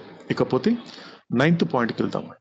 9th పాయింట్ అవతాడు ఏం చెప్తున్నారు అంటే, మళ్ళీ సేమ్ అది ఆ మాటల గురించి ఇంకొద్దిగా లోతులకు వెళ్ళి మనకి అవతాడు అందించే మాట ఏంటి అంటే, when I speak the word of words, there will be a surge of awakening. ఎప్పుడైతే నేను మాటల యొక్క మాట మాట్లాడినప్పుడు అక్కడ మేల్కొల్పు యొక్క ఉప్పెన అనేది ఉంటుంది. ఇది చాలా ఇంపార్టెంట్ అండి. సాధారణంగా మనం ఇంతవరకు ఏం వింటున్నాము అంటే మాటలు వింటున్నామండి. కానీ ఇన్ని మాటలు మాట్లాడుతున్నటువంటి అవతారుడు ఒక టైంకి వచ్చేసరికి ఆ పదాలన్నీ, ఆ మాటలన్నిటినీ కూడా ఒక్క మాటలు కలిపేస్తాడండి. ఇప్పుడు మనంతా ఏం చేస్తున్నాము? అవతారుడు మాటలని ఆలకిస్తున్నాం. ఇవన్నీ మాటలే కదండి, మాట అని చెప్పడానికి లేదు కదండి, మాటలే కాబట్టి ఆలకిస్తూ వస్తున్నాం. కానీ నిజానికి మాటల యొక్క కేర్ ఆఫ్ అడ్రస్ ఏంటి అంటే మాట. అసలైన మాట ఉంది, ఉండేది ఒకే ఒక వర్డ్, ఉండేది ఒకే ఒక మాట ఉంది. అది ఎలా తీసుకోవాలి మనకి? ఇది కూడా నా యొక్క వ్యక్తిగతమైన ప్రయాణపు అనుభవం అండి. ఇది ఎక్కడ లేదండి. నేను ప్రయాణం చేస్తున్నప్పుడు నాకు అవతాడు చేసినటువంటి అవగాహనతో అదే విషయాన్ని నేను పంచుకుంటున్నాను. కాబట్టి ఈ మాటల యొక్క మాట అనేది తీసుకున్నప్పుడు చూడండి, భగవంతుడి నుంచి విడిపడేలా చేసిన మాట ఏంటండి? భగవంతుడి నుంచి విడిపడేలాగా, ఇంకా నాకు గ్యాస్ రాలేదు, ఇంకా నేను ఆ ఫామ్ తీసుకోలేదు, నేను ఇంకా కంప్లీట్గా ఓషన్ నుంచి ఇంకా బయటపడలేదు, స్టోన్కి ఇంకా అస్సలు రాలేదు, జస్ట్ ఏం డిస్టర్బ్ అయ్యింది ఆ ఓషన్లో, మన డివెంతిలో వస్తుందండి, ముందు వస్తుంది, డిస్టర్బ్ అయ్యింది, భగవంతుడి నుంచి సపరేట్ అయ్యాను. సపరేట్ అవడానికన్నా ముందు ఒక మాట నన్ను సపరేట్ చేసేసింది, ఒక ప్రశ్న స్టార్ట్ చేసేసింది. ఆ మాటే ప్రశ్న అండి. ఆ వర్డ్, ఇప్పుడు ఏదైతే వర్డ్ ఉందో అది ఏంటైతే ఒక ప్రశ్నతో చేస్తుంది. ఏంటి ఆ ప్రశ్న? నేనెవరు, హూ యామ్ ఐ, అదంతా స్టార్ట్ అయిపోయింది. అక్కడి నుంచి ఏం జరిగింది? ఆ మాట, ఆ ప్రశ్న ఎక్కడికి దారితీసింది అంటే అనేక రకమైనటువంటి అబద్ధపు ప్రశ్నలకి దారితీసింది. నేను రాతిని, నువ్వు రాతివా? కాదే. హూ యామ్ ఐ అని ప్రశ్నించుకుంటున్నప్పుడు నువ్వు రాతివి కాదు, నువ్వు ఆత్మవి కదా, కానీ ఆ రాతికి తెలుస్తుందా? ఈ విధంగా అన్ని చేసుకుంటూ evolution process, reincarnation process, realisation process దాటిన తర్వాత అవతాడు ఏం చెప్తాడు మనకి? ఎప్పుడైతే క్వశ్చన్ స్టార్ట్, ఒక వర్డ్తో స్టార్ట్ అయ్యావు కదా నీ జర్నీ, ఒక పదంతో స్టార్ట్ అయింది కదా నేనెవరు అనేటువంటిది. ఇప్పుడు ఇక్కడ ఏం చేయాలో తెలుసా? ఇప్పుడు నేను ఆ పదం చెప్తా, దానికి ఆన్సర్ నేను చెప్తా. ఆన్సర్ చెబుతున్నప్పుడు నువ్వేం చేయాలో తెలుసా? దానిని నువ్వు అనుభవైకు నువ్వు చేసుకోవాలి, దానిని నువ్వు ఎక్స్పీరియన్స్ చేసుకోవాలి. కాబట్టి ఆ మాట ఏంటి? ఇంతవరకు నేను చెప్పిన మాటలన్నీ విన్నావు కదా, ఆ మాటల మూలము, ఆ మాటలన్నిటి పునాది, ఆ మాటలన్నిటికీ ఉన్న ఆధారం ఏదైతే ఉందో అది చెప్తాను విను. ఏంటో తెలుసా? అది నువ్వు భగవంతుడు. ఎన్ని విన్నావు కదా ఇంతవరకు? నువ్వేం చెప్పాను? యు నాట్ దిస్ బాడీ అన్నాను, you are not that mind అని చెప్పాను, అన్ని చెప్పాను కదా. నేను లాస్ట్కి ఏం చెప్పాలనుకున్నా తెలుసా? నేను చెప్పాల్సిన విషయం, నువ్వు ఎప్పుడైతే నువ్వెవరో నేను చెప్తా. ఈ గాడ్ స్పీక్స్ అనేటువంటిది మనకి మధ్యలో చెప్పేస్తాడు అవుతాడు. అసలు నేను ఎవరని ఒక క్లారిటీ ఇస్తా, కానీ అది అనుభవం మాత్రం కాదు, అనుభవం ఎవరికి వాళ్ళు తెచ్చుకోవాలి. అందుకే స్పష్టంగా చెప్తున్నాడు. కాబట్టి ఆ మాటలన్నిటి మాట అయినటువంటి నువ్వు భగవంతుడు అనేది నేను చెప్తా, అది నేను చెప్తాను. సో చెప్పిన తర్వాత ఏం చేయాలి అంటే, ఓహో నేను భగవంతుడు, ఓహో అంటే దీన్ని అనుభవం చేసుకోవాలంటే ఏంటి, నేను ఏదైతే శరీరం అనుకుంటున్నానో, ఎందుకు శరీరం అనుకుంటున్నానో దానికి సంబంధించిన సంస్కారాల యొక్క ఆ ఉనికి వల్ల. కాబట్టి నేను ఒక్కొక్క సంస్కారం దాటుకుంటూ నేను భగవంతుడు అనేటువంటి స్థితికి నేను చేరుకోవాలి. ఏం జరుగుతుంది ఎప్పుడైతే మాట నేను మాట్లాడినప్పుడు ఏం జరుగుతుంది అంటే, చూడండి ఎంత అత్యద్భుతమైన మాట అది. అక్కడ ఏముంటుంది, మేల్కొల్పు యొక్క ఉప్పెన. సముద్రము మామూలు సమయంలో ఒడ్డున కూర్చున్నాం అనుకోండి, అలలు వస్తూ ఉంటుందండి. కానీ ఒక టైంలో, తుఫాన్ టైంలో ఒక్కసారి ఉప్పెన వస్తుంది చూసారా, లైక్ సునామీ చూస్తే మనకు అర్థమవుతుంది, మన సినిమా వీడియోలో చూస్తే అర్థమవుతుంది. సునామీ వచ్చినప్పుడు అది అలలు కాదండి, ఉప్పెనండి. అది ఊరినే మొత్తం కూడా నింపేసింది, ఊరినే కూడా ముంచేసినంత ఉప్పెన. అంత ఉప్పెన వస్తుంది నీకు అన్నాడు అవుతాడు. కాబట్టి అంత మేలుకొల్పు వస్తుంది నీకు, అంత ఉప్పిన వచ్చేస్తుంది. అంటే నేను అలాంటి మాట మాట్లాడితే. కాబట్టి ఎప్పుడైతే నువ్వు భగవంతుడు, నువ్వు హరిప్రసాదివి కాదు, నువ్వు భగవంతుడు అని నాకు మెహర్ బాబా చెప్పినప్పుడు నేను అప్పుడు విచారణ చేసుకుంటూ ఆ శ్రద్ధ ఆలకిస్తూ నేను చేసిన ప్రయాణం అనేది గుర్తిస్తూ నేను ప్రయాణం చేసుకుంటూ నేను భగవంతుడు అనే స్థితికి వెళ్ళగలగాలి. ఆ విధంగా నా మాట అనేది నీకు ఆధ్యాత్మికంగా ఉపయోగపడుతుంది. ఉప్పెన గుర్తుపెట్టుకో, అది అల కాదు, ఇంపార్టెంట్, నాట్ వేవ్ అండి, ఇట్ ఈస్ సర్జ్. ఉప్పెన కలుగుతుంది, అంత ఉప్పెన వచ్చేస్తుంది నీకు. డెఫినెట్గా అంత ఉప్పెన వస్తే ఖచ్చితంగా ఎక్కడ ఉంటుంది, సముద్రంలో మాత్రం ఉండదు. ఆ ఉప్పెన ఊర్లోకి వచ్చేస్తుంది, ఆ ఒడ్డునకు వచ్చేస్తుంది. అటువంటిది జరుగుతుంది ఈ యొక్క నా మాట గనుక నేను మాట్లాడితే. గుర్తుపెట్టుకో, అది కూడా నేను ఎంచుకుంటాను అందరితో మాట్లాడిన మాటలు. ఎందుకంటే ముందు నా మాటలు వినాలి నువ్వు. ముందు నా మాట వినడం కాదు, ఆ మాటల యొక్క మాట వినాలి అంటే నువ్వేం చేయాలో తెలుసా, నిరంతరంగా మానసికంగా ఏకాంతంగా నిశ్శబ్దంగా నేను చెప్పినటువంటి మాటల్ని నువ్వు మెడిటేట్ చేస్తూ శ్రద్ధగా ఆలకిస్తూ అంతర్గతంగా నువ్వు ప్రయాణం చేస్తూనే ఉండాలి. సో ఎప్పుడైతే నువ్వు ఓహో వీడు మాటలు అనేది పూర్తిగా జీర్ణించుకున్నాడు, ఇప్పుడు వీడికి ఆ మాటల యొక్క మూలము, ఆ మాటల యొక్క పునాది, ఆ మాటల యొక్క ఆధారమైనటువంటి మాట వీడితో నేను మాట్లాడతాను. అప్పుడు మాత్రమే ఏం జరుగుతుంది, ఆ మేల్కొలుపు యొక్క ఉప్పెన అనేది ఆ జీవితంలో కొనసాగుతుంది. ఆ ఉప్పెన ఏం చేస్తుంది, మనిషిని ముంచేస్తుంది. అంటే ఏమవుతుంది, అధమంగా ఉన్నటువంటి అజ్ఞానాన్ని ఈ యొక్క జ్ఞానం అనేది కూడా ముంచేస్తుంది. ఈ విషయం అనేది గుర్తుపెట్టుకో, ఇది వర్డ్ ఆఫ్ వర్డ్స్ అండి. ఓకేనండి. సో మనం 10th పాయింట్కి వెళ్ళే లోపల నర్మదా గారు ఒక సాంగ్ ప్రజెంట్ చేస్తారు.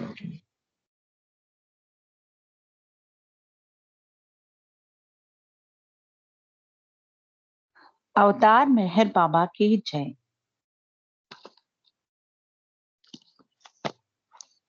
నీ నామం ప్రేమమయం మెహర్ బాబా, నీ రూపం అపరూపం మెహర్ బాబా, నీ కీర్తన సంకీర్తన మెహర్ బాబా, నీ కీర్తన సంకీర్తన మెహర్ బాబా, నీ సేవయ సకలార్థం మెహర్ బాబా, మెహర్ బాబా, మెహర్ బాబా। సకల శుభములిచ్చు నీదు నామస్మరణలో, తనువు మనసు మరచిపోవు భాగ్యం ఎప్పుడో। సకల శుభములిచ్చు నీదు నామస్మరణలో, తనువు మనసు మరచిపోవు భాగ్యం ఎప్పుడో।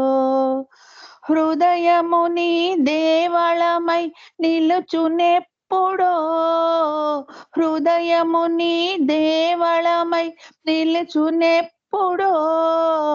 ఆనాడే నీ వారము మెహర్ బాబా, మెహర్ బాబా, మెహర్ బాబా, నీ నామం ప్రేమమయం మెహర్ బాబా, నీ రూపం అపరూపం మెహర్ బాబా, నీ కీర్తన సంకీర్తన మెహర్ బాబా, నీ కీర్తన సంకీర్తన మెహర్ బాబా, నీ సేవే సకలార్థం మెహర్ బాబా, మెహర్ బాబా, మెహర్ బాబా.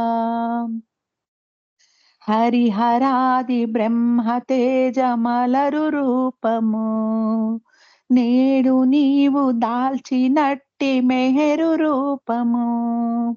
హరిహరాది బ్రహ్మ తేజమలరు రూపము, నేడు నీవు దాల్చినట్టి మెహరు రూపము. కనుల జోడలేని నన్ను కనికరించుమా, కనుల జోడలేని నన్ను కనికరించుమా, కనికరించి చూడగలుగు దృష్టి నొసగుమా, కనికరించి చూడగలుగు దృష్టి నొసగుమా. మెహర్ బాబా, మెహర్ బాబా, మెహర్ బాబా, మెహర్ బాబా. నీ నామం ప్రేమమయం మెహర్ బాబా, నీ రూపం అపరూపం మెహర్ బాబా, నీ కీర్తన సంకీర్తన మెహర్ బాబా, నీ కీర్తన సంకీర్తన మెహర్ బాబా, నీ సేవే సకలార్థం మెహర్ బాబా, నీ సేవే సకలార్థం మెహర్ బాబా, మెహర్ బాబా, మెహర్ బాబా, మెహర్ బాబా, మెహర్ బాబా. మౌననాదమేదో నన్ను ఆవహించని, ఆవహించి మెహరు స్వరం ఆలపించని, మౌననాదమేదో నన్ను ఆవరించని, ఆవహించి మెహరు స్వరం ఆలపించని, ఆలపించి నీ ప్రేమను అనుభవించని, ఆలపించి నీ ప్రేమను అనుభవించని, ప్రేమ రస స్వాదనలో పరవశించని, ప్రేమ రస స్వాదనలో పరవశించని. మెహర్ బాబా, మెహర్ బాబా, మెహర్ బాబా, మెహర్ బాబా.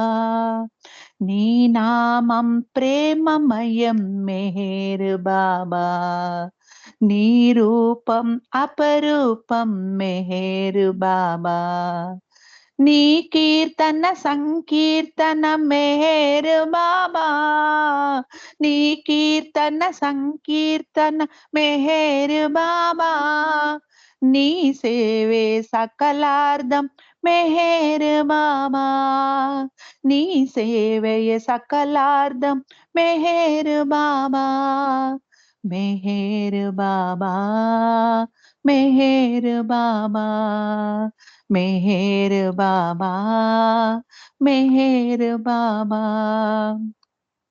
సకల మానవాళి సేవ నీదు సేవని, నీదు సేవ చేయు జన్మ ధన్యమౌనని, సకల మానవాళి సేవ నీదు సేవని, నీదు సేవ చేయు జన్మ ధన్యమౌనని, ప్రేమ తండ్రి నీ సేవ భాగ్యమిమ్మని, ప్రేమ తండ్రి నీ సేవ భాగ్యమిమ్మని, మెహర్ శ్రీ అనరాధ పలుకుతావని. మెహర్ బాబా, మెహర్ బాబా, మెహర్ బాబా, మెహర్ బాబా. నీ నామం ప్రేమమయం మెహర్ బాబా, నీ రూపం అపరూపం మెహర్ బాబా, నీ కీర్తన సంకీర్తన మెహర్ బాబా, నీ కీర్తన సంకీర్తన మెహర్ బాబా, నీ సేవే సకలార్థం మెహర్ బాబా, నీ సేవే సకలార్థం మెహర్ బాబా, మెహర్ బాబా, మెహర్ బాబా. జై బాబా.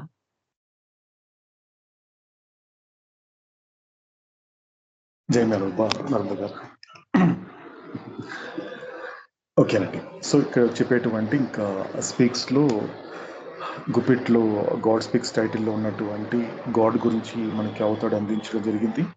తర్వాత స్పీక్స్లో చివరి మాట, అంటే ఇప్పటికి చివరి మాట అండి, ఇట్లా చెప్పేటువంటి 10.8 చూద్దామండి. Whatever I said must and will come true, my words can never be vain. When it appears otherwise, it is due to your ignorance and lack of patience. ఇది కొద్దిగా కనెక్ట్ చేసుకున్నామండి. జస్ట్ కనెక్ట్ చేసుకునే ప్రయత్నం చేద్దాం. ఎందుకంటే బాబా ఎప్పుడు ఒక మాట చెప్తూ ఉంటాడు. సాధారణంగా ఆయన రిపీట్ చేసినటువంటి అనేక స్టేట్మెంట్స్లో ఏంటంటే, నన్ను అర్థం చేసుకోమని ఎంతమందికి చెప్పినా అంతకు మించిన వాళ్ళు నన్ను అపార్థం చేసుకుంటూ ఉంటారంటాడు అవుతాడు.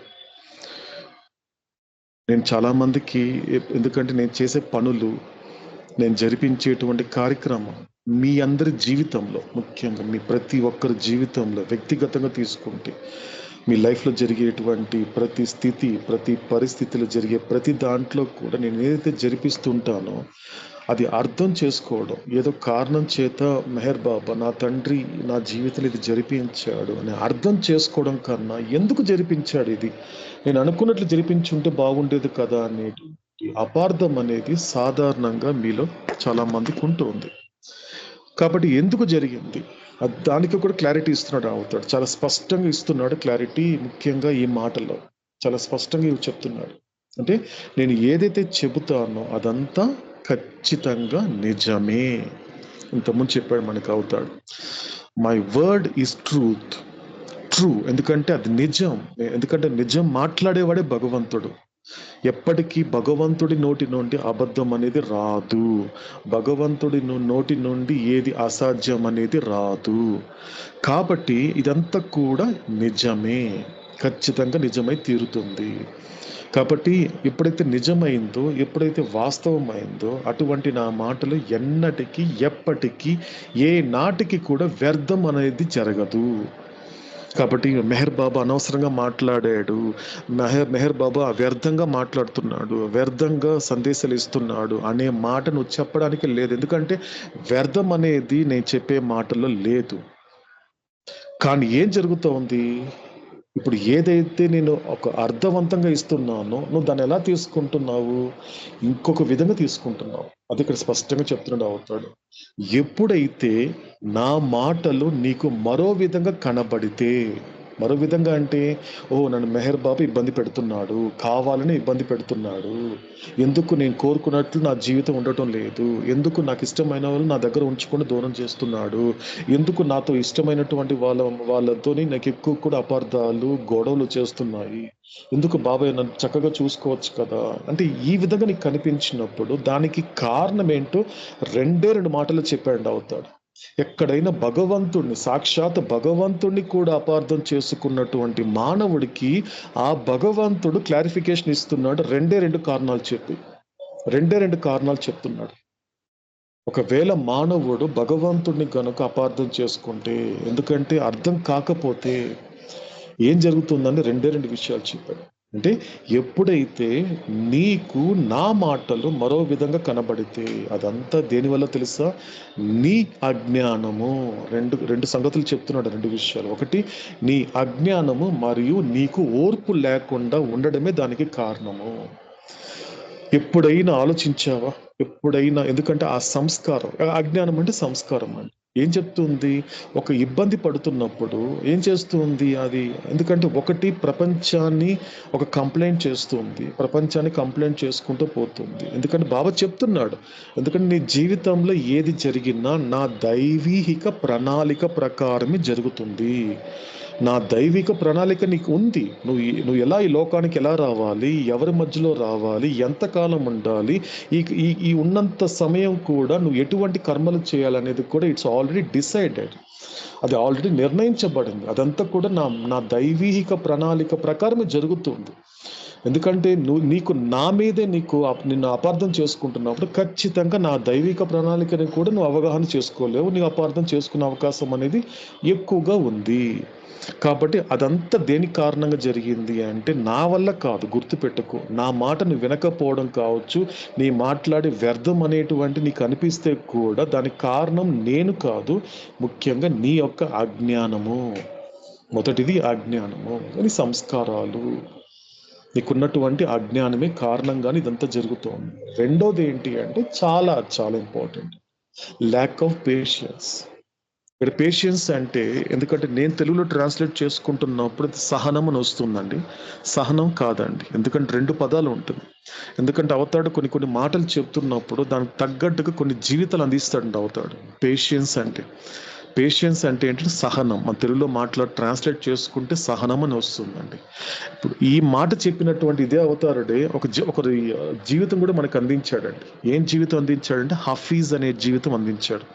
మీరు లార్డ్ మెహర్ జర్నీ చేస్తే చాలా స్పష్టంగా బాబాకి ఎంతో ఇష్టమైనటువంటి వన్ ఆఫ్ ది పర్ఫెక్ట్ మాస్టర్స్లో Hafiz is the one of the perfect master అండి, సూఫీ పర్ఫెక్ట్ మాస్టర్. ఎందుకంటే పేషెన్స్ అనేది కూడా ఎంత గొప్ప లక్షణము అంటే అది ఒక మానవుని ఎలా మాధవుని చేస్తుందో అది నేర్పిస్తుందండి. ఎందుకంటే పేషెన్స్ గురించి, సహనం గురించి మాట్లాడుతున్నప్పుడు, మనకి రామాయణం గురించి మాట్లాడుకుంటున్నప్పుడు శబరి అనేది ఒక ఉదాహరణ. మనకి సాక్షాత్ మెహర్ బాబా ఇచ్చినటువంటి ఉదాహరణ తీసుకుంటే ఇంకొక ఉదాహరణ ఎవరు అంటే మనకి హఫీజ్ అండి. ఎందుకంటే అది నభూతో నా భవిష్యత్తు, అలాంటిది ఇంతకు ముందు జరగలేదు. ఎందుకంటే పేషియన్స్, సహనం అనే దానికి ఒక నిలువెత్తు ఉదాహరణ ఎవరైనా ఉన్నారు అంటే హఫీజ్ మాత్రమే అండి. ఎందుకు అని కనుక ఒక్కసారి విచారం చేసుకుంటే, ఎందుకు అంటే చాలా ఉంది కాబట్టి. హఫీజ్ గురించి మీరు ఇంతకుముందు చాలా మంది జర్నీ చేస్తుంటారు అనుకుంటున్నాను. ఎందుకంటే ఆయన గురువు దగ్గరికి వస్తాడు. ఇంతకుముందు జరిగిందంతా మనము అసలైన విషయానికి వస్తే ఆయన గురువు అయినటువంటి అత్తర్ దగ్గరికి వస్తాడు. తన హఫీజ్ గురువు అయినటువంటి అత్తర్ దగ్గరికి రావడం జరుగుతుంది. సో అతనికి గాడ్ రియలైజేషన్ కావాలి. గురుదేవ నాకు గాడ్ రియలైజేషన్ కావాలి, నాతో శిష్యురకం చేయి, కొంతకాలం ముందు నా దగ్గర అని చెప్పారు. ఎలా జరిగింది?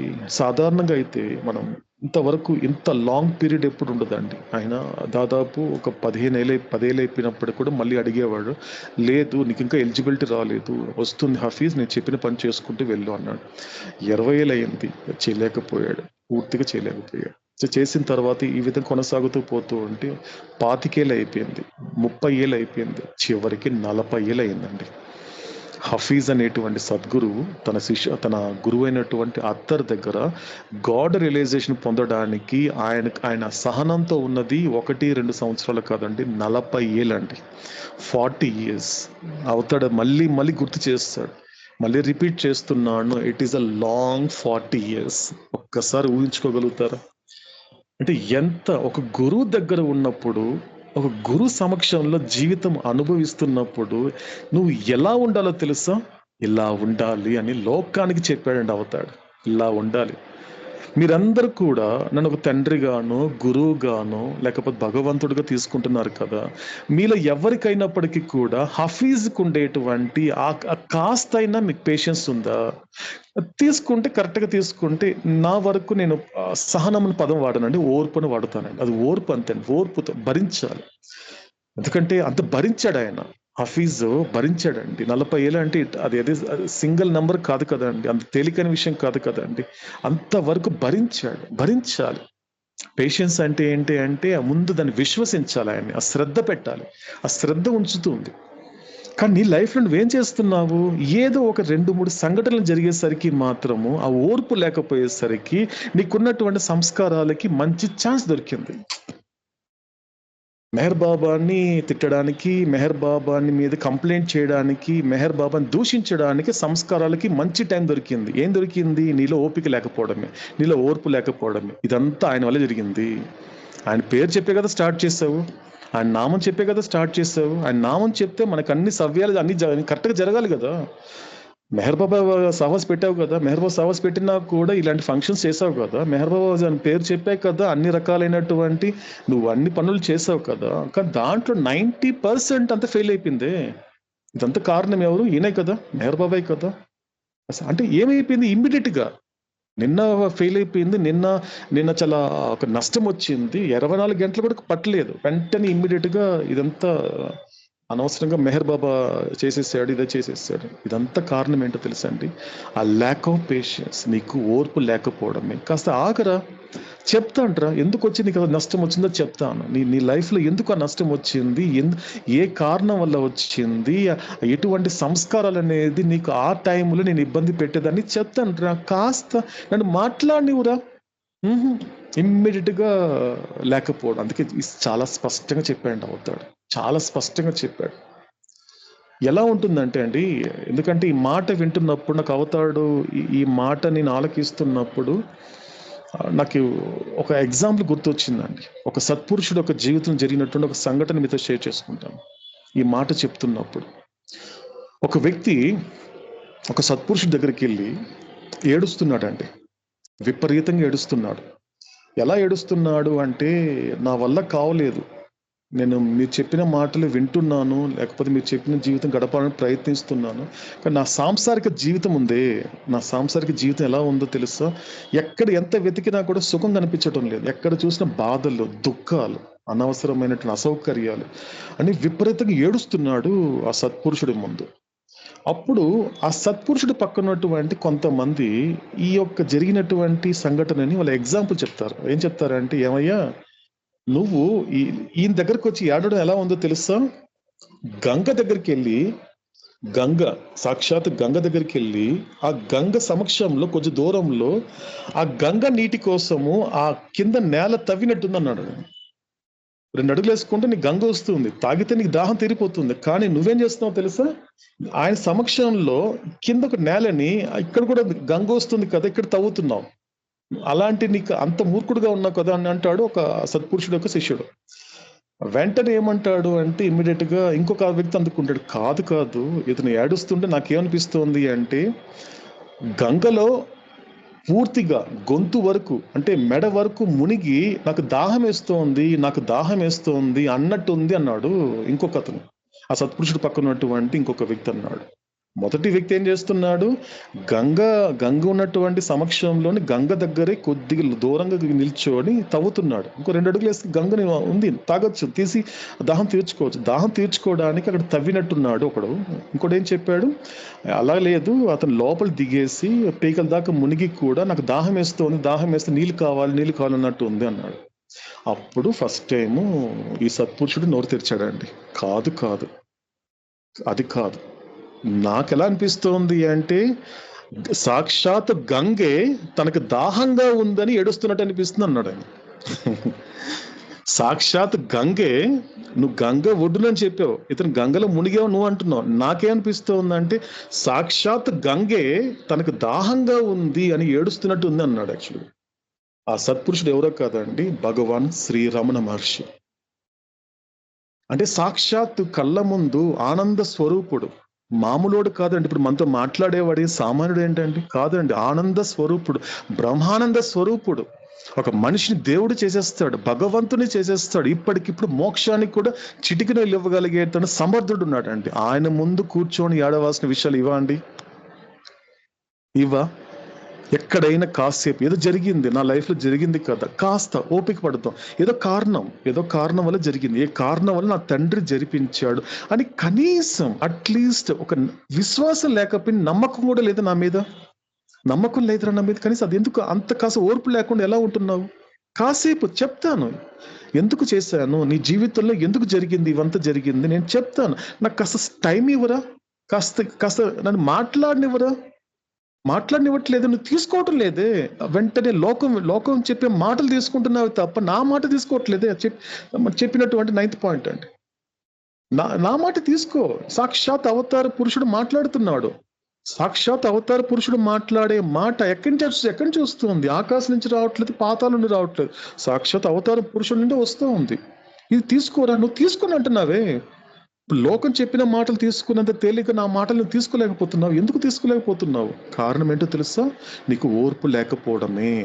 ఎప్పుడైతే నీకు ఓర్పు లేకుండా ఉన్నావో ఆటోమేటిక్గా ప్రపంచానికి లోబడినప్పుడు నీ సంస్కారాలకి తనకు ఛాన్స్ దొరికింది. ఎస్, వీడిని మెహర్ బాబాకి దూరం చేయొచ్చు, వీడిని ఆధ్యాత్మిక నుండి దూరం చేసేయచ్చు, వీడిని ఇంకా మాయలో మగ్గేలా చేయొచ్చు, వీడి అజ్ఞానంలో ముంచేయచ్చు అని సంస్కారాలకి ఇంకా మరింతగా సహకరించిన సంస్కారాలకి బలం చేకూరుతుంది. అలా సహకరించిన సంస్కారాలకి బలం చేకూరినప్పుడు వెంటనే నువ్వు నాస్తికుడు అయినా నీకు ఆశ్చర్యపడాల్సిన అవసరం లేదు. నాస్తికులు అలాగే తయారవుతారు. నాస్తికులు ఎలా తయారవుతారు అంటే ఆ సహకరించిన సంస్కారాలకి నువ్వు ప్రపంచానికి లోబడినప్పుడు చూసినటువంటి సంఘటన అనేది ఎప్పుడైతే సహకరించిన సంస్కారాలకి బలం చేకూరిందో ఆటోమేటిక్గా ఈ మార్గం నుండి పూర్తిగా తప్పిపోతావు. నువ్వు అపార్థం చేసుకున్నది లోకానికి కాదు, నువ్వు అపార్థం చేసుకున్నది పక్కవాడిని కాదు, నువ్వు అపార్థం చేసుకున్నది తోటి మనుషుల్ని కాదు, సాక్షాత్ అవతార పురుషుడిని అపార్థం చేసుకుంటున్నావు అంటే కారణం గుర్తు పెట్టుకో.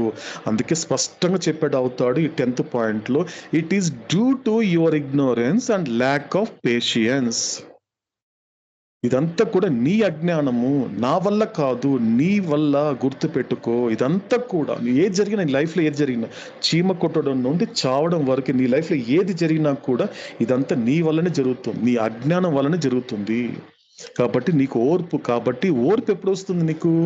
ఎలాగైతే హఫీజ్ ఉన్నాడో హఫీజ్ అలా విశ్వసించాడు. ఆ విశ్వాసం అనేది కాపాడింది. ఎందుకంటే నాకు నా గురు తప్ప వేరే దిక్కు లేదు. అందుకని ఆ 40 ఏళ్ల పాటు ఉండి పర్ఫెక్ట్ మాస్టర్ అయ్యాడు. కాబట్టి మెహర్ బాబా ఎంతో మంది గురువుల దగ్గర ఈ విధంగా ఓర్పుతో ఉండి సాక్షాత్కారం పొందిన చాలా మంది ఉన్నప్పటికీ మెహర్ బాబా ప్రపంచంలో ఉన్నటువంటి వీళ్ళందరినీ కాకుండా హఫీజ్ ఎందుకు ఎంచుకొని హఫీజ్ చెప్పినటువంటి మాటల్ని తన మదిలో పెట్టుకున్నాడండి. మది అంటే నాకు సంబంధించినంత వరకు బాబా రూమ్ ఉంటుందండి మెహరాబాద్లో, అది బాబా గది. నాకు సంబంధించినంత వరకు అది బాబా మది అండి. బాబా మదిలో పెట్టుకున్నాడు. మీరు బాబా మదిలోకి వెళ్తే బాబా మాట ఉండదండి, హఫీజ్ మాటే ఉంటుంది. అంటే తన గురువు పట్ల ఎంత పరిపక్వతతో వచ్చాడు, ఎంత మెచ్యూరిటీ వస్తుంది, అంత పరిపక్వత నా జీవితంలో నాకు వస్తుందా లేదా? ఎందుకంటే సమాధి దగ్గరికి వెళ్ళిన తర్వాత ఆయన సమాధి దగ్గర పిలిపించుకుంటున్నప్పుడు అక్కడ బోర్డన్ అవుతున్నాను, ఓకే అక్కడ గుర్తు చేస్తున్నాడు, నేను ఆయనతో వన్ అండ్ ఓన్లీ ఇంటర్నల్ బిలీవెడ్, అది గుర్తు చేయడానికి నేను పిలిపించుకున్నాను రా, అయిపోయిందా, ఇప్పుడు నా మదిలోకి రా, ఇప్పుడు నేను ఎలా సంతోషంగా ఉండాలని నన్ను కోరుకుంటున్నావు కదా, నువ్వు ఎలా ఉంటే నేను సంతోషపడతానని అడుగుతున్నావు కదా, ఇది 3 మాటలు, ఇది పాటించరా నువ్వు, ఇది చాలు, ఈ 3 చాలు. కానీ ఆ 3 చూస్తుంటేనండి నాకు అనిపిస్తుంది అదొక త్రిభువనాలండి. అది త్రిభువనాలండి, 3 లోకాలండి. అది యాక్చువల్ 3 మాటలు కాదండి. ఈ 3 త్రిభువనాలు దాటి త్రిభువనాధిపతి అయినటువంటి మెహర్ బాబా దగ్గరికి చేరుకోవాలి, ఆయన స్థితిని పొందాలి, ఆయనలా తయారవ్వాలి అంటే అటువంటి త్రిభువనాలు దాటించేంత కెపాసిటీ అవతార పురుషుడు స్వయంగా ట్రాన్స్లేట్ చేసినటువంటి ఆ మాటల్లో ఉంది. అందుకే మీరు అక్కడ వెళ్ళి ఆ బోర్డును టచ్ చేసినా మీకు అర్థం కాకపోయినా అట్లీస్ట్ టచ్ చేసినప్పటికీ కూడా అందులో ఉన్నటువంటి అత్యంతమైనటువంటి సంస్కారాలు అనేది కూడా లోపలికి జీర్ణించుకొని వెళ్ళి లోపలికి చొచ్చుకొని పోయి సహకరించిన సంస్కారాలను కూడా సహకరింపలా చేస్తుంది. That is the power of that words అండి. ఆ మాటలు సామాన్య విషయం కాదండి, త్రిభువనాలండి. మళ్ళీ రిపీట్ చేస్తున్నాను, ఇది నాకు కేవలం నా యొక్క వ్యక్తిగత ప్రయాణపు అనుభవం మాత్రమేనండి, ఇది ఎక్కడ లేదండి నాకు సంబంధం. అందుకే ఆ బాబా మదిలో నీకు కాసేపు కూర్చున్నప్పుడు ఆ 3 మాటలు చూస్తుంటే మాత్రం అది 3 లోకాలండి, త్రిభువనాలు. ఆ త్రిభువనాల్ని సృష్టించినటువంటి వాడు, ఇష్టపడినటువంటి వాడు ఇప్పుడు మన కళ్ళ ముందు మనతో మాట్లాడుతున్నటువంటి త్రిభువనాధిపతి అయినటువంటి అవతార పురుషుడు అండి. సో కాబట్టి ఇది ఇంపార్టెంట్. కాబట్టి నీ లైఫ్లో జరిగినప్పుడు కాస్త ఓర్పు, కానీ ఒక్కరోజు కొన్ని గంట ఎందుకు ప్రపంచం మెహర్ బాబా ఇలా చేశాడని ప్రపంచం చెప్పేసరికి ఆ ప్రపంచం ఏంటి, ప్రపంచం మాట్లాడే మాటలకి ఏదైనా అర్థం ఉందా? నేను నిన్నే చెప్పాను అవుతాడు, నేను ఏదైనా మాట్లాడుతున్నాను అంటే తెలిసి మాట్లాడుతున్నాను, ప్రపంచం మాట్లాడుతోంది. అటువంటి ప్రపంచం మాట్లాడుతున్నప్పుడు ఆ ప్రపంచం మాట్లాడే మాటలు వెనక ఆ ప్రపంచానికి తెలుసా? తెలియదు. అందుకే స్పష్టంగా చెప్పాడు అవుతాడు, నువ్వు మాట్లాడే మాటలకి నేను మాట్లాడే మాటలకి తేడా ఉంది. నేను మాట్లాడే ప్రతి మాట తెలిసి మాట్లాడుతున్నాడు, కానీ నువ్వు మాట్లాడే ప్రతి మాట అది కేవలం మాటలే. అందుకే అవన్నీ గాల్లో కలిసిపోతున్నాయి. కానీ నేను మాట్లాడే మాటలు చరిత్రలో నిలిచిపోతుంది. గుర్తుపెట్టుకో. ఒక భగవద్గీత మాట్లాడాడు, చరిత్ర అయిపోయింది. ఒక భాగవతంలో శుకుడితో మాట్లాడాడు, అది చరిత్రగా మిగిలిపోయింది. ఒక వాల్మీకి మహర్షి రామాయణంలో మాట్లాడాడు, అది చరిత్రగా మిగిలిపోయింది. అవి మిగిలిపోతాయి. అది మాట. తెలిసి మాట్లాడు. తెలిసి మాట్లాడితే నీ మాట కూడా చరిత్రలో ఉండిపోతుంది. రేపు ఏదో సాధకుడికి నీ జీవితం ఉపయోగపడేలా ఉంటుంది. కాబట్టి ముందు ఫస్ట్ కాబట్టి ఏదైనా నువ్వు ఆలోచించినా తెలిసి ఆలోచించు. ఏదైనా మాట్లాడినా తెలిసి మాట్లాడు. ఏదైనా కర్మ చేయాల్సి వస్తే మాత్రం తెలిసి చెయ్యి. ఇది ఇంపార్టెంట్. కాబట్టి కాస్త ఓర్పు పట్టురా. కొద్దిగా నువ్వు మరీ హఫీజ్తో కంపేర్ చేసుకోవు. నేను ఎలా చెప్పట్లేదు, అలా ఉండమని నేను అంత కోరుకోవట్లేదు. నువ్వు 40 ఏళ్ళ పాటు ఉండాలని నేను చెప్పట్లేదు.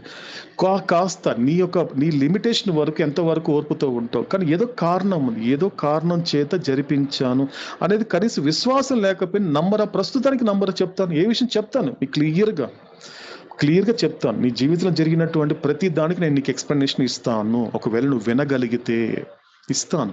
ఎందుకు జరిగింది ప్రతి దానికి నాది రికార్డ్ ఉంది. ప్రతి దానికి నాది కారణం ఉంది, చెప్తాను. కానీ నువ్వే కారణం లేకుండా నా మీద అబాండం వేస్తున్నావు. కారణం లేకుండా నేను చెప్పిన మాట ఇంకొక రకంగా తీసుకుంటున్నావు. కాబట్టి ఇంపార్టెంట్ ఏంటి, కాబట్టి ఎక్కడైనా నా సంస్కారాలు కనుక మెహర్ బాబా మీద కంప్లైంట్ చేసినా, మెహర్ బాబా మీద కనుక ఏదైనా అబాండం వేసినప్పటికీ కూడా నా సంస్కారాలు చెప్పుకోవాలి. ఓ సంస్కారమ్మా, ఓ మనసా, ఇది మెహర్ బాబాకి సంబంధం లేదు. అది నేను చేసుకున్న సంస్కారాలు, నేను పోగు చేసుకున్న సంస్కారాల వల్ల, తర్వాత నాకు ఓపిక లేకపోవడం వల్ల, ఓర్పు లేకుండా నేను ఈ విధమైనటువంటి దుఃఖంలో కూరుకుపోయాను. కాబట్టి ఏదో కారణం ఉంది. మెహర్ బాబా ఏదో కారణం చేత నా జీవితంలో ఇది జరిపించాడు. ప్రస్తుతం నమ్ముదాం. విశ్వాసం తర్వాత విషయం. కాస్త నమ్ముతాం, కాసేపు ఆగుతాం. ప్రపంచం చెప్పేదాన్ని నిజాలు కావు కదా. ప్రపంచమే అబద్ధము. అబద్ధం నుండి నువ్వు నిజాన్ని ఎలా ఎక్స్పెక్ట్ చేస్తావు? ప్రపంచం అనేది అబద్ధము. ఇది ఇక్కడ మీకు అదే హఫీజ్ చెప్పినటువంటి the world is nothing into nothing అన్నాడు. శూన్యంలో ఉండేటువంటి మహాశూన్యమే ప్రపంచము. అలాంటి శూన్యం నుంచి సర్వస్వమైనటువంటి నిజం మనం ఎలా ఎక్స్పెక్ట్ చేస్తావు? కాబట్టి దాన్ని పక్కన పెడతాం. కాబట్టి ఉన్న విషయం ఏంటి, ఉన్నంత వరకు కూడా ఏదైనా జరిగినా కూడా మెహర్ బాబా పట్ల నీకు ఒకవేళ అపార్థం చేసుకున్నా కూడా దానికి కారణము నా అజ్ఞానము, రెండవది నాకు ఎటువంటి ఓర్పు లేకుండా పోవడమే అనేటువంటిది మనకి అవతాడు చెప్పినటువంటి.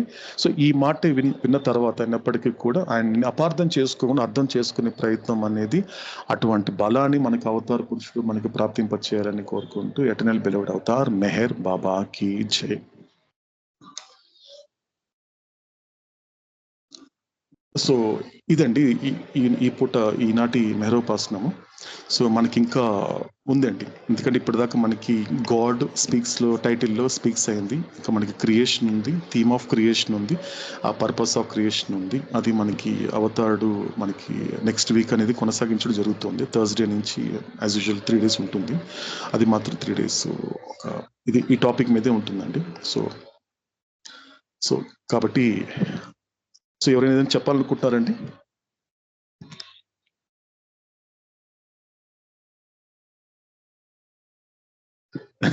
ఓకే. సో అయితే మనము ఆరతి ఇచ్చి మనము కంక్లూడ్ చేద్దామండి. అంజప్ప గారు అండ్ అక్కమ్మ గారు. జై మెహర్ బాబా. శాశ్వత ప్రియతమ అవతార్ మెహర్ బాబా కీ జై. జయ జయ దేవా శ్రీ మెహర్ బాబా, నమో దేవ దేవా.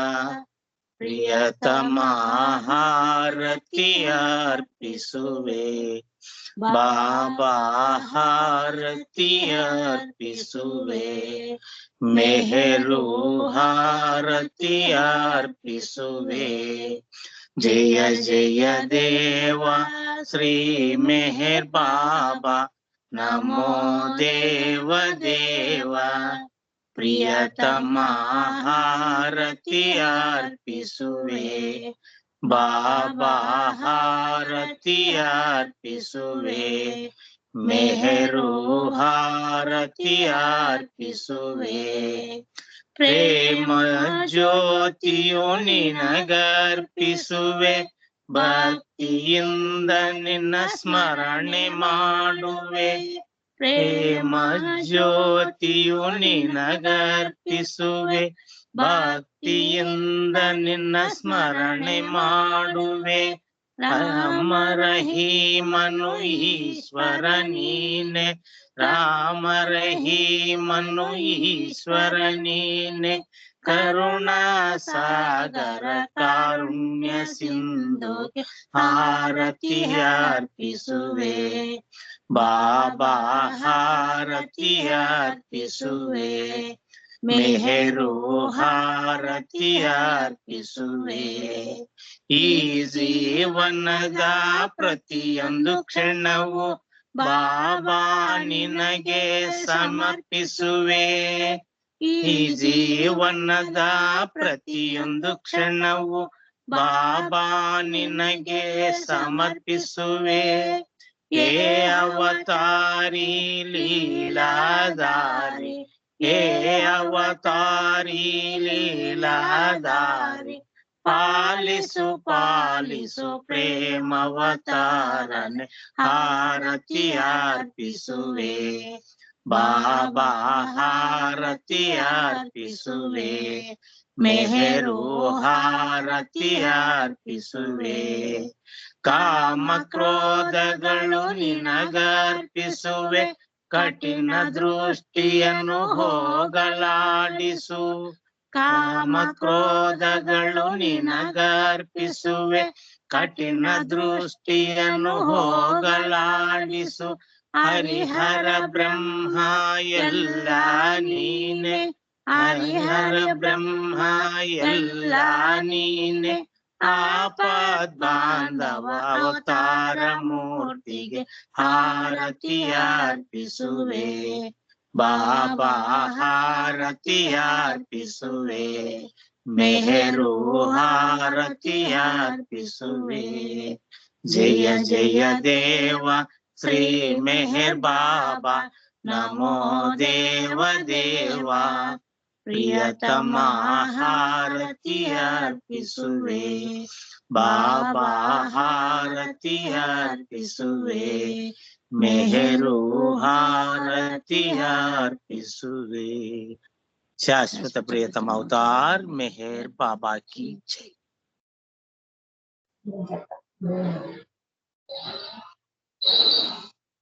ఓకేనండి. సో మనం ఇంకా నెక్స్ట్ వీక్ మన మెహరోపాసన కొనసాగిద్దాం. ఓ అవతార పురుషుడా, లోకమును కాకుండా నిన్ను అర్థం చేసుకునేలా, లోక సంకల్పము కాకుండా నీ సంకల్పమును అర్థం చేసుకునేలా నన్ను మలుచు. శాశ్వత ప్రియతమ అవతార్ మెహర్ బాబా కీ జై.